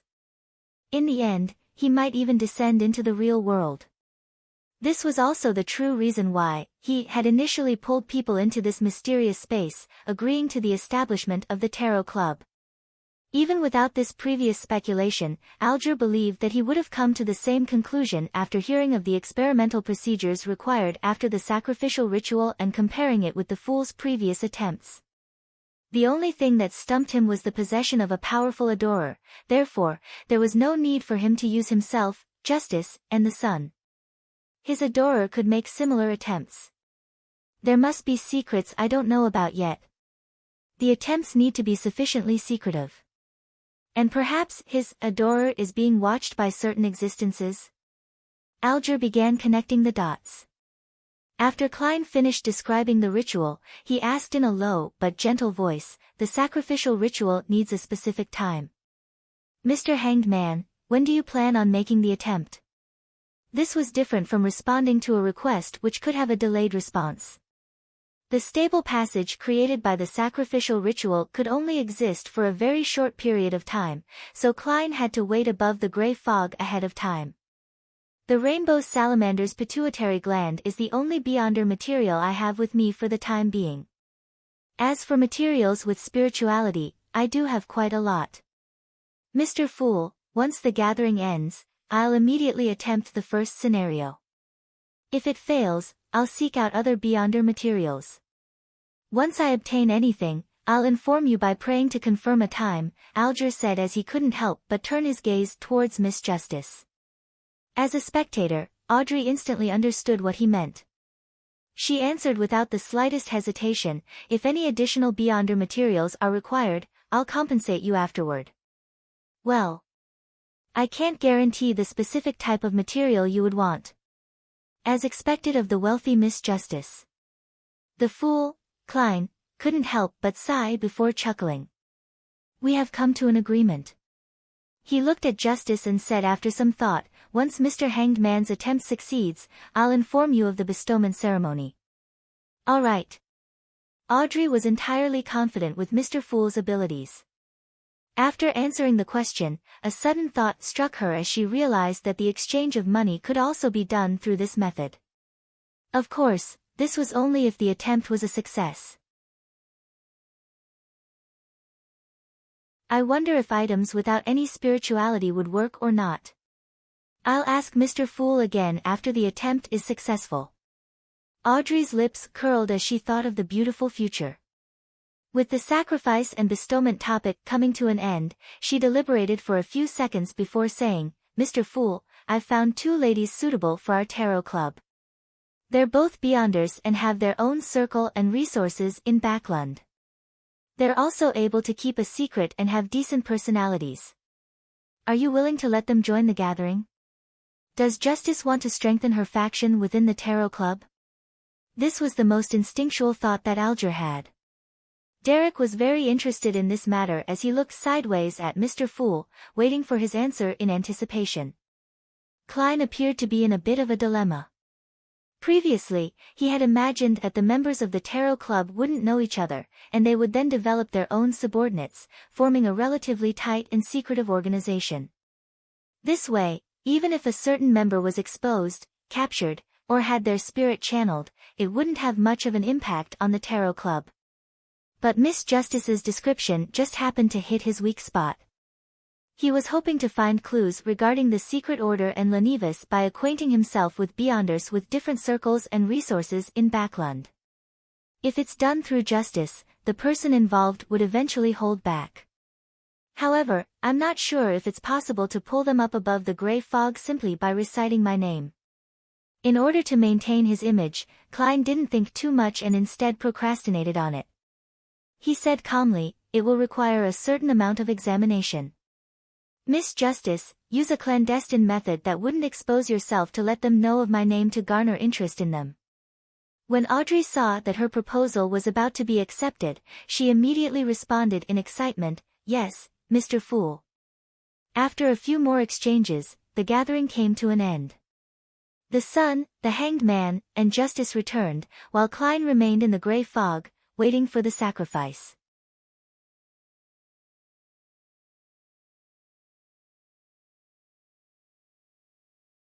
Chapter 221, The Tarot Club at a higher level. The Blue Avenger was like a leaf on the surface of the undulating waves of the Sonia Sea. At times, it was raised high and sometimes low from the ebbing of the waves, but there was no sign of it being at risk of capsizing. Alger Wilson stood in the captain cabin, his back to the shelves of red and white wine, as he subconsciously paced around. Finally, he gritted his teeth and returned to the mahogany desk with a grim expression. He removed the brass sextant, found a piece of paper and a pen, and leaned over to draw the complex, mysterious symbol given to him by the Fool. With a seafarer's memory, Alger quickly completed the first step of the sacrificial ritual. Then, he opened the drawer and took out a candle. He set up the ritual according to the dualism principles and placed a candle above the symbol that was formed by the combination of the pupilless eye and the partial contorted lines. One candle was placed in the middle that represented the person making the sacrifice. After cleaning up all the items on the table, Alger condensed pure water in the palm of his hand and wiped the altar clean. He then used the silver dagger from the ceremony to create a ceiling wall that surrounded his desk. After doing all this, he used his spirituality to light up the 2 candles and retreated a few steps under the dim light. Taking a deep breath, Alger lowered his head and recited in ancient Hermes, "The fool that doesn't belong to this era, you are the mysterious ruler above the grey fog, you are the king of yellow and black who wields good luck. Your devoted servant prays for your attention, I pray for you to take his offerings. I pray for you to open the gates to your kingdom." This ancient incantation reverberated within the wall of spirituality, stirring up spiraling gales as they swept forth with the force of nature.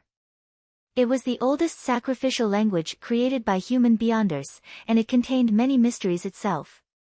However, it lacked sufficient protection for the user. Bearing with the pain that was akin to having knives slicing across his skin, Alger took out a small dark brown glass bottle from his pocket, unscrewed the lid, and poured out a lot of sesame-shaped granules. These granules swirled with a metallic luster and exuded an indescribable sense of beauty. Alger scattered these granules into the wind. Whoosh! The gale grew stronger but was no longer tempestuous. It was dyed in 2 separate colors, silver and black. As they continued to collide and mix, the 2 differently colored winds were infused into the candle flame that symbolized the Fool, burgeoning and tearing open an illusory ordinary-sized door. Its surface was carved with the same symbol that Alger had drawn. At this moment, Klein witnessed the appearance of the hazy door behind his high-back chair. He could feel the spirituality in the air that was rippling apart and stimulating the mysterious space. It seems to be working. Klein suddenly had a premonition and immediately spread out his spirituality, infusing it with upheavals and stimulation. Creak! Amidst the insubstantial sounds, the blurry door slowly opened. In the captain cabin, Alger suddenly saw the illusory door, formed out of wind and light, open. Behind it was deep darkness formed from an innumerable number of almost invisible shadows. They were lustrous splendors encompassing massive amounts of knowledge. Situated above them was the thick grey fog with the ancient palace overlooking the real world. Such a scene caused Alger to involuntarily tremble. It was a deep fear, an indescribable excitement. He hurriedly picked up the rainbow salamander's pituitary gland that he had long prepared. He held it with both hands, and, with his head bowed, he raised the palm-sized object which was constantly changing in color and had a soft feel to the ridges to the illusory door. Alger's hands grew lighter under the sudden appearance and instant disappearance of a suction force. He lost the slight tingling sensation that the rainbow salamander's pituitary gland gave him. He didn't dare raise his head until he heard the deep voice of the Fool echoing in his ears. "You did well." "It's my honor," Alger answered without any hesitation. He looked ahead again, only to see that the illusory door had disappeared. The gale had stopped, and the candle flames had returned to their original state. After the candles were extinguished according to the normal procedures, Alger sat down with a complicated expression and said to himself silently, in the beginning, only people could be pulled into the world above the gray fog. After a while, responses could be made by listening to prayers. Now, sacrifices and bestowment can be performed. Mr. Fool is freeing himself from his predicament one step at a time, and bit by bit, will he enter the real world? This guess or conclusion frightened and worried Alger, but he also felt a bit of delight. At least I'm a member of the Tarot Club, one of the earliest members. He sighed. In the majestic palace above the gray fog, Klein was playing with the pituitary gland of the rainbow salamander. Various colors were reflected on his face as they constantly changed colors. A slight tingling sensation came from his palm, and a strong sense of accomplishment filled his heart, causing him to reveal a genuine smile. In the future, the Tarot Club will become even more miraculous. After reflecting over the situation, Klein extended his spirituality and sent his will to the crimson star representing Miss Justice. After returning to her bedroom, Audrey was no longer able to sit quietly on the edge of the bed. She would restlessly flip through the books by her bed and from time to time, scrutinize herself in the mirror with an unfocused gaze.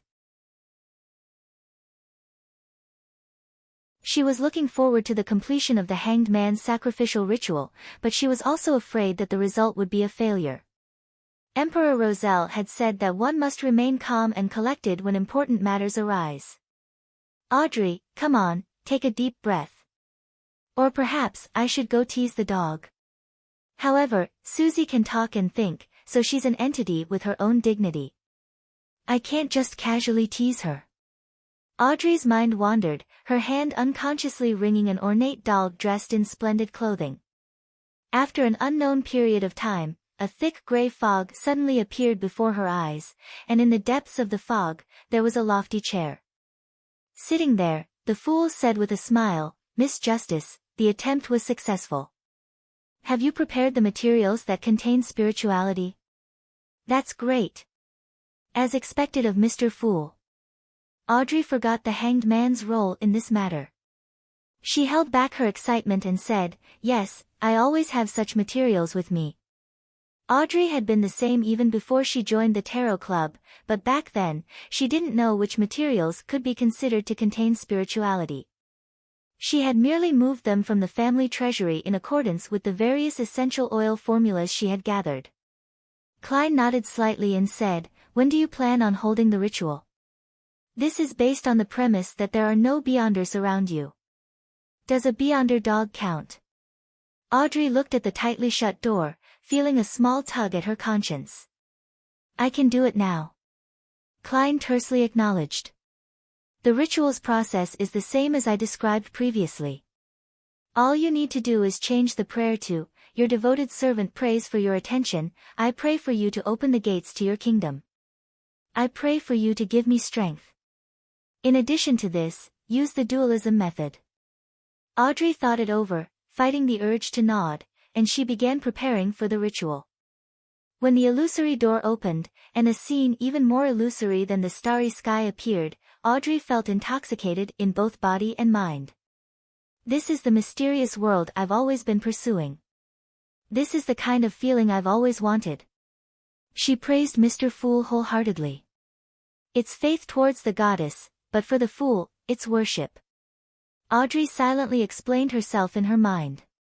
Soon after, she was stunned to see that there was something on the altar. It was a soft object with lustrous color and was filled with ridges. The rainbow salamander's pituitary gland. Audrey felt a surge of joy in her heart. Her eyes lit up as she had the urge to step forward and grab it. However, her customs of etiquette took hold of her as she sincerely praised Mr. Fool once again. After finishing the ritual, she impatiently walked forward and carefully examined the beyonder material 5 times. Our Tarot Club is at a higher level than all the other secret organizations. Audrey secretly felt smug. She then glanced warily at the door, as if afraid of Susie's sudden intrusion. She had to redouble her efforts and immediately concoct the potion to complete her advancement. A few minutes later, she held a bottle of liquid that contained constantly changing lusters that could shine to the bottom of everyone's hearts.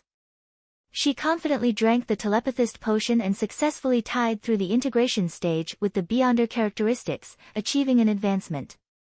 The view before her seemed to clear up significantly, with a great increase in other aspects. Audrey familiarly used cogitation to restrain the dissipating spirituality. After her sequence stabilized, she smiled and walked briskly to the door, letting in the golden retriever. She saw the obvious suspicion on Susie's face. "You took far longer than usual." Susie didn't hide her thoughts. Audrey sat down on an ottoman and dryly laughed before changing the subject. "Susie, tell me, how should I secretly inform Zio and Furs about a particular matter without revealing myself, yet get them interested?" Before she finished her sentence, Audrey had begun to seriously ponder over the mission Mr. Fool had assigned her. Then, she looked at Susie, and Susie looked back at her. The human and dog both fell into deep thought at the same moment. After completing his goal, Klein returned to reality, slept for a little more than an hour before hurrying out the door. He spent £1 to buy a pair of gold-rimmed glasses, wigs, and a variety of mustaches that could be torn off and stuck on with adhesives. They were disguises he would need later. Before dinner, he made a trip to East Borough, the most crowded area and the most unsafe part of the city.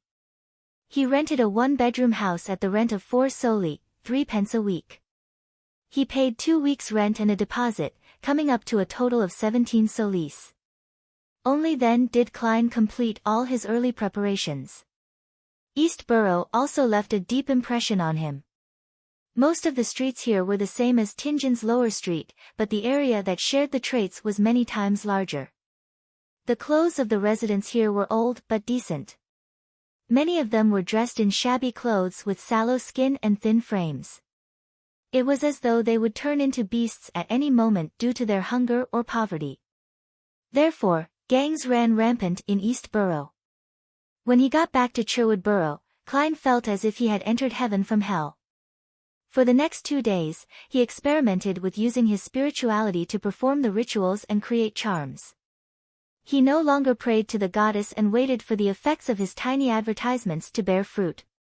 On Thursday morning, Klein finally heard the doorbell ring.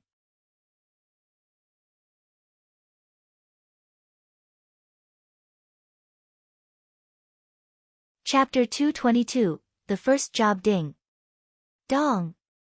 A rope was being tugged, causing the doorbell and the sound it made to constantly tinkle and send its sound echoing throughout the spacious but relatively empty living room. Klein, who was seated on the sofa reading a newspaper to study the various investment opportunities, stood up. He was wearing a white shirt and a black vest without a bow tie, just like what one would wear at home. "The first job in my career as a detective. But I can't always be at home, waiting for a mission to arrive. Yes. I need to hang a notice on the door, along with a fountain pen, so that clients can write down the time of their next visit and allow me to prepare in advance." However, for a new detective in this profession, without any fame, doing so would basically be the same as not having a next time. Sigh, I can only go through the trouble of performing a divination in the morning to see if I would receive any jobs for the day.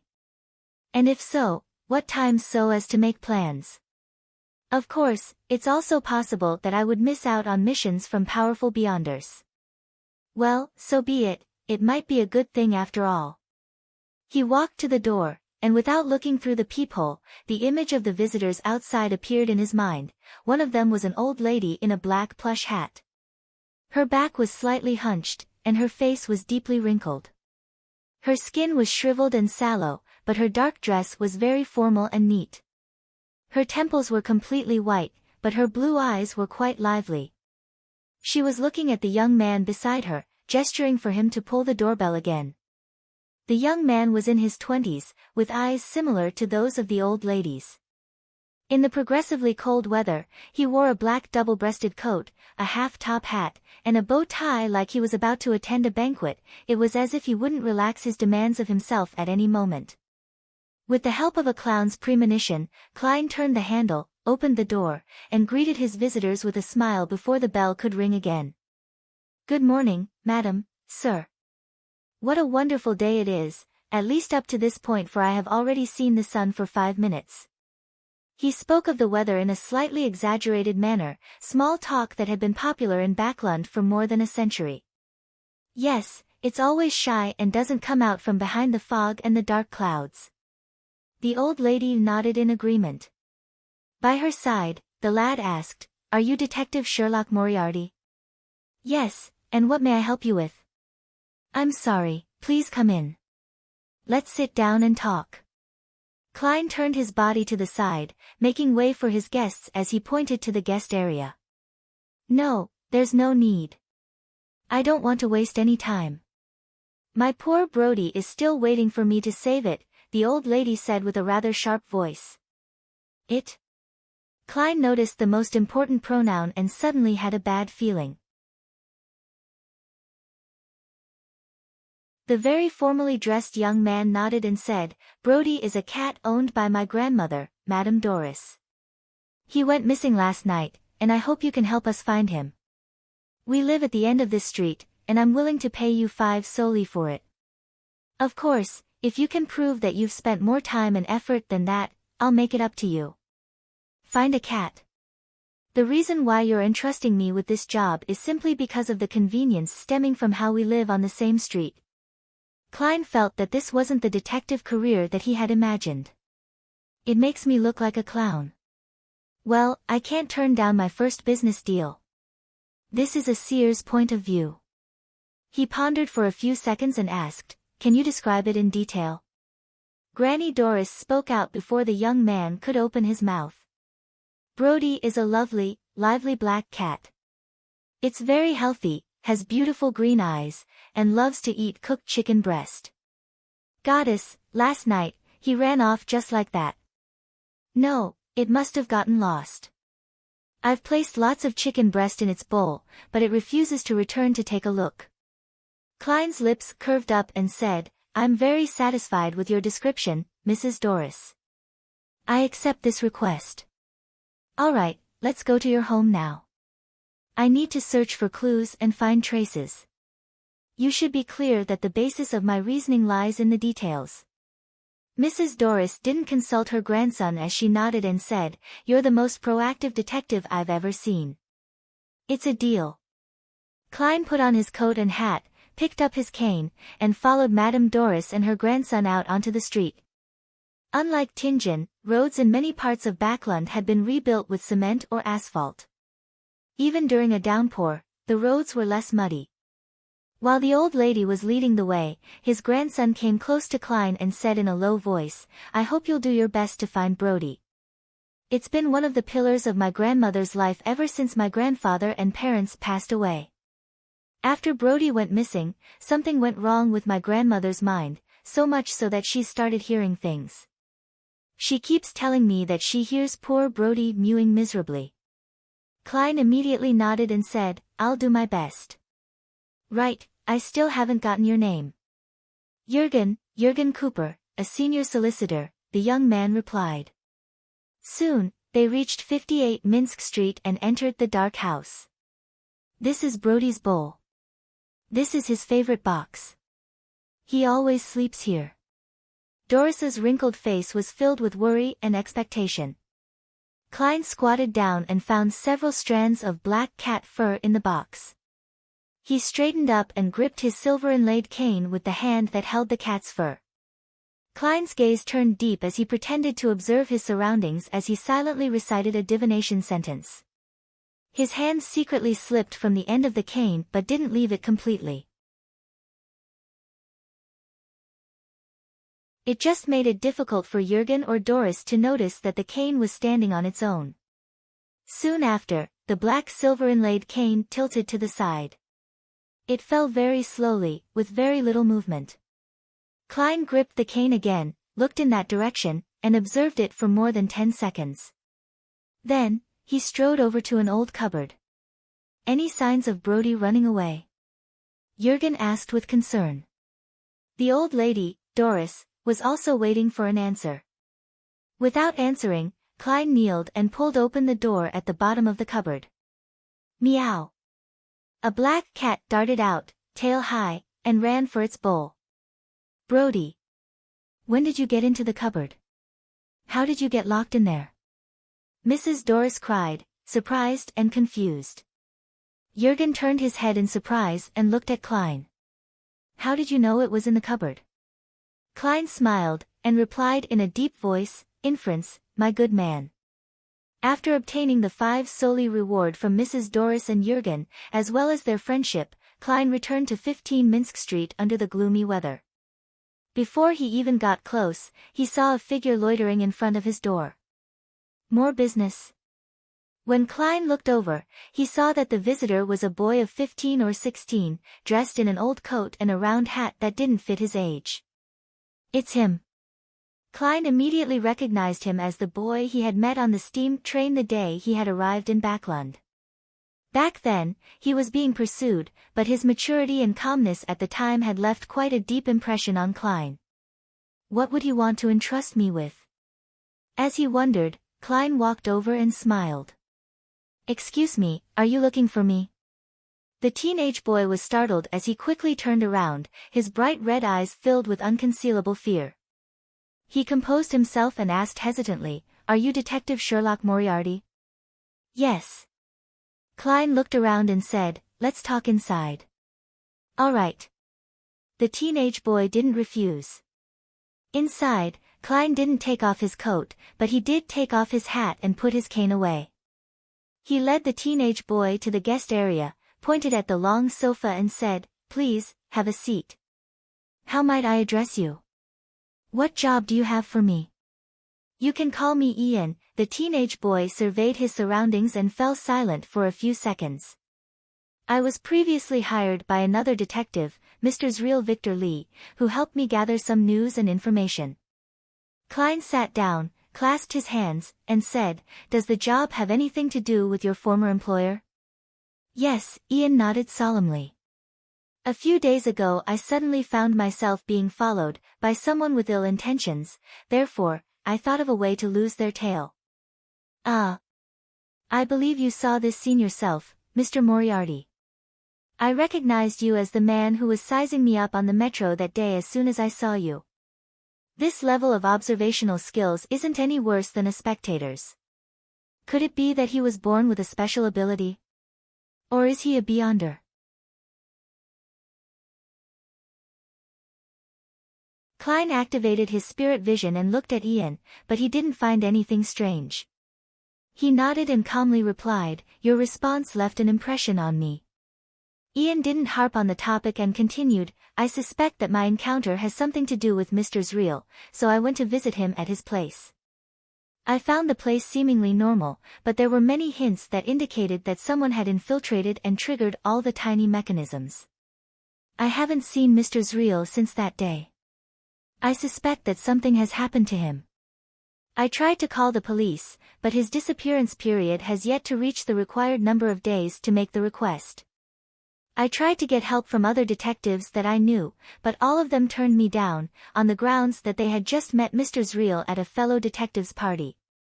That surprised me because I didn't receive any response from Mr. Zreal when I contacted him using the agreed-upon method.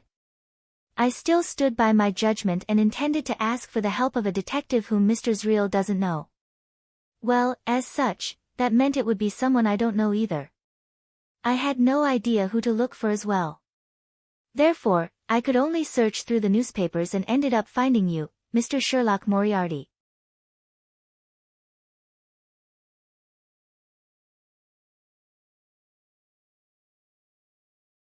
Chapter 223.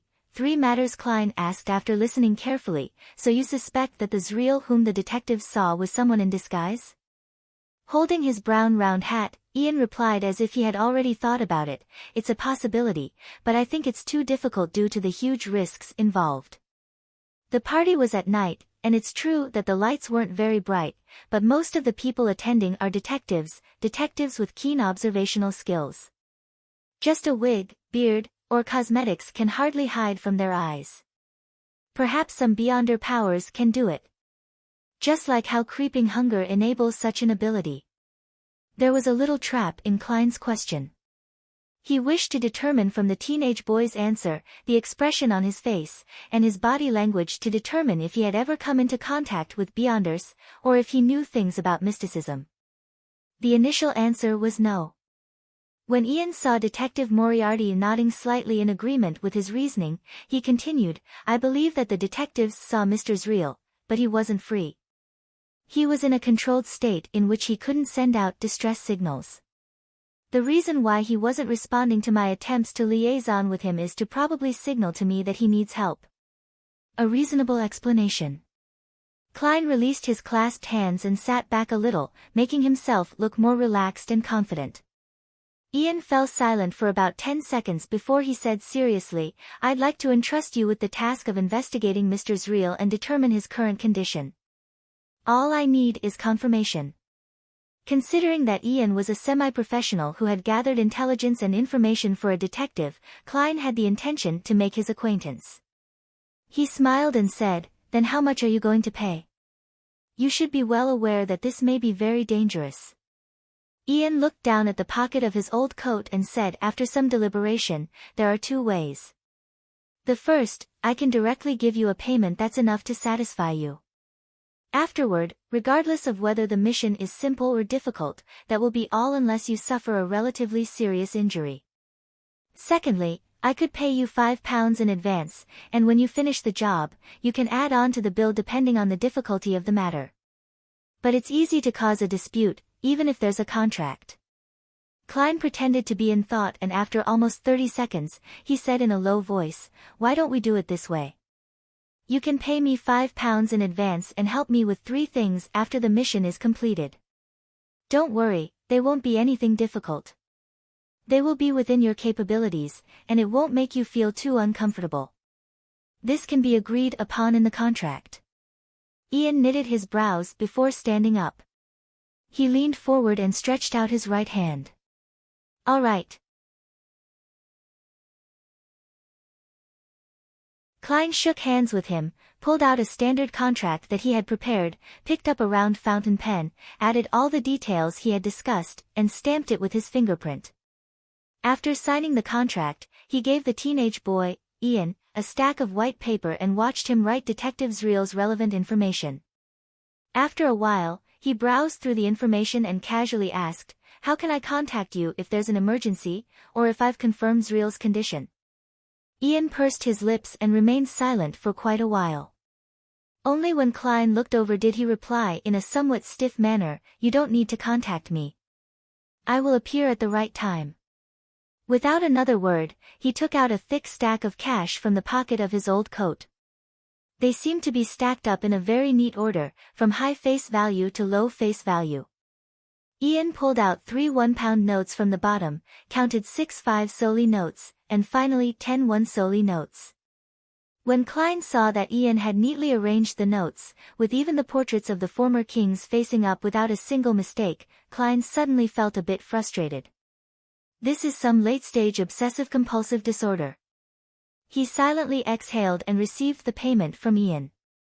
According to his visual estimate, Ian had less than £3 left. He probably had all his savings with him. If I had asked for more, would he bail on me without paying? He doesn't look like the kind of person to do so, but one shouldn't judge a book by its cover. Klein folded the bills at random and stuffed them into his pocket, ignoring the untidiness. As such, he succeeded in seeing Ian's slightly twisted expression. I'll try to complete the investigation as soon as possible. Klein stood up and held out his hand as a gesture of bidding him farewell. Thank you for your help. Ian thanked him sincerely because the counteroffer was obviously a discount. Watching the boy who was more mature than his age leave, Klein stroked his chin and silently said to himself, This matter goes deeper than it seems.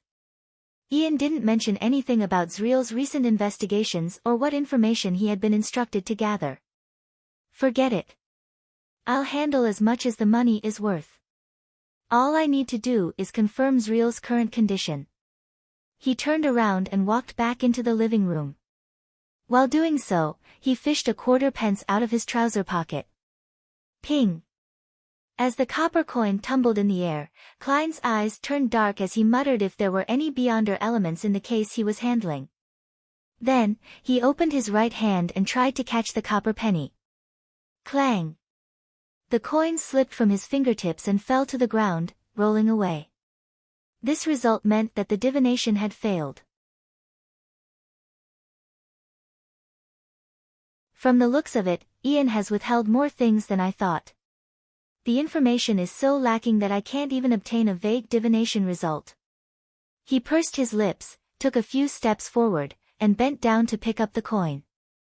That night, in the wee hours of the morning, at 138 Rose Street, Backlund Bridge, Klein had changed into a cheap light blue workman's outfit. His mouth, chin, and cheeks were covered with a black beard that, at first glance, made him look rough and savage. He wore a dark-colored cap and pressed it so low that it nearly covered his eyes. Such caps originated from the Intis Republic hunters.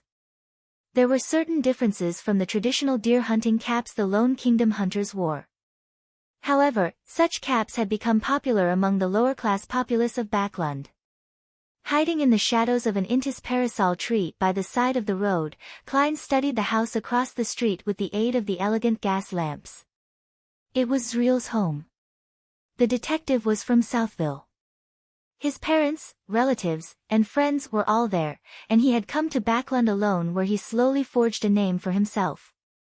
He was still a bachelor and had only hired 2 temporary maids, the kind that came by every 3 days to clean up the place, without needing to provide them with food or lodging. At the moment, the terrace house he rented was pitch dark. Klein took off the silver chain inside his sleeve and let the topaz pendant hang down naturally. There's danger inside. There's danger inside. After repeating it 7 times, he opened his eyes and saw the spirit pendulum spinning clockwise, but very slowly. There's danger, but it's nothing serious, Klein muttered, and once again confirmed that he had his tarot cards, self-made charms, and holy night powder on him. After doing all this, he looked around, and taking advantage of the stillness of the night, he nimbly rushed across the street. There was no veranda, garden, or lawn as it directly faced the edge of the street. Klein went around to the side and easily climbed up the water pipe to the small balcony on the 2nd floor where clothes could be hung out to dry. Immediately following that, he took out a tarot card and slid it through the crack, opening the door to the corridor. Following Ian's drawing of the house's layout, Klein walked almost soundlessly to Zreal's bedroom. He lightly tapped his left molar and activated his spirit vision. Through the wooden door, he looked inside. Spirit vision could see aura colors through obstacles without spirituality. However, it was highly dependent on one's abilities. Currently, Klein was able to observe through wooden doors but was stumped by concrete walls. Furthermore, the scenes he could see weren't too clear. In his vision, he saw 3 humanoid auras in the bedroom behind the door. The colors were blurry and were located in different locations. There are 3 people lying in ambush. Is it to capture Ian, or someone else? The bedroom isn't that big. Klein stood in the darkness, calmly considering the results of his observations. At that moment, he suddenly retreated towards the balcony while keeping his footsteps very light. Back at the balcony, Klein took a thin silver slice from his pocket. This was a slumber charm that he had created in an attempt during the afternoon. He didn't pray to the Evernight goddess, but to himself instead. He held a ritual in the name of the fool that doesn't belong to this era, the mysterious ruler above the gray fog, the king of yellow and black who wields good luck, before entering the world above the gray fog to respond. Since this method was difficult to mobilize the power of the mysterious space above the gray fog, Klein could only use his own spirituality to respond. The charms that he made in the end were worse than normal, but better than the ones he made in his own name. After surveying his surroundings again, Klein covered his mouth and whispered a word in ancient Hermes. Crimson.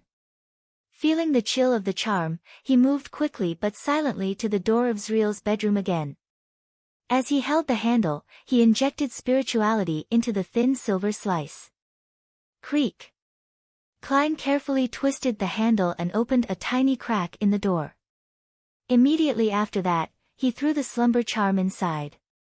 Pulling back his arm, Klein closed the door again and began counting. 3, 2, 1. He abruptly pushed open the door and rolled on the ground. Not sensing any movement from the three people, Klein stood up and, using the crimson moonlight shining through the window, began observing the room. It was a normal furnished bedroom with a bed, a row of closets, a desk, a set of sofas, and a coat rack. On the other side of the bed, a man in a black coat was sleeping soundly. In addition to that, there was one person by the side of the sofa and another in front of the closet. All of them were asleep. After confirming the trio's condition, Klein walked over to the bed and bent down to find a few short, yellowish-brown hair. According to what Ian had written, Detective Zriel was a man with short, yellowish-brown hair. This should be right, Klein whispered. He grabbed the few strands of hair and sat down on the sofa. He slowly sat in the darkness tainted by the crimson light and planned on using dream divination to find Zriel. Leaning back against the back of the sofa, the corner of his mouth curled up as he made a self-deprecating comment, "Deduction, my good man, you're tuning in to the Blissful Bookshelf YouTube channel. We're so grateful for your support and don't forget to subscribe to join us on this incredible journey through captivating stories. Your generosity through donations truly makes a world of difference, as it's the primary source of revenue that allows me to expand and enhance this channel for you. Thank you from the bottom of my heart for being a part of this adventure.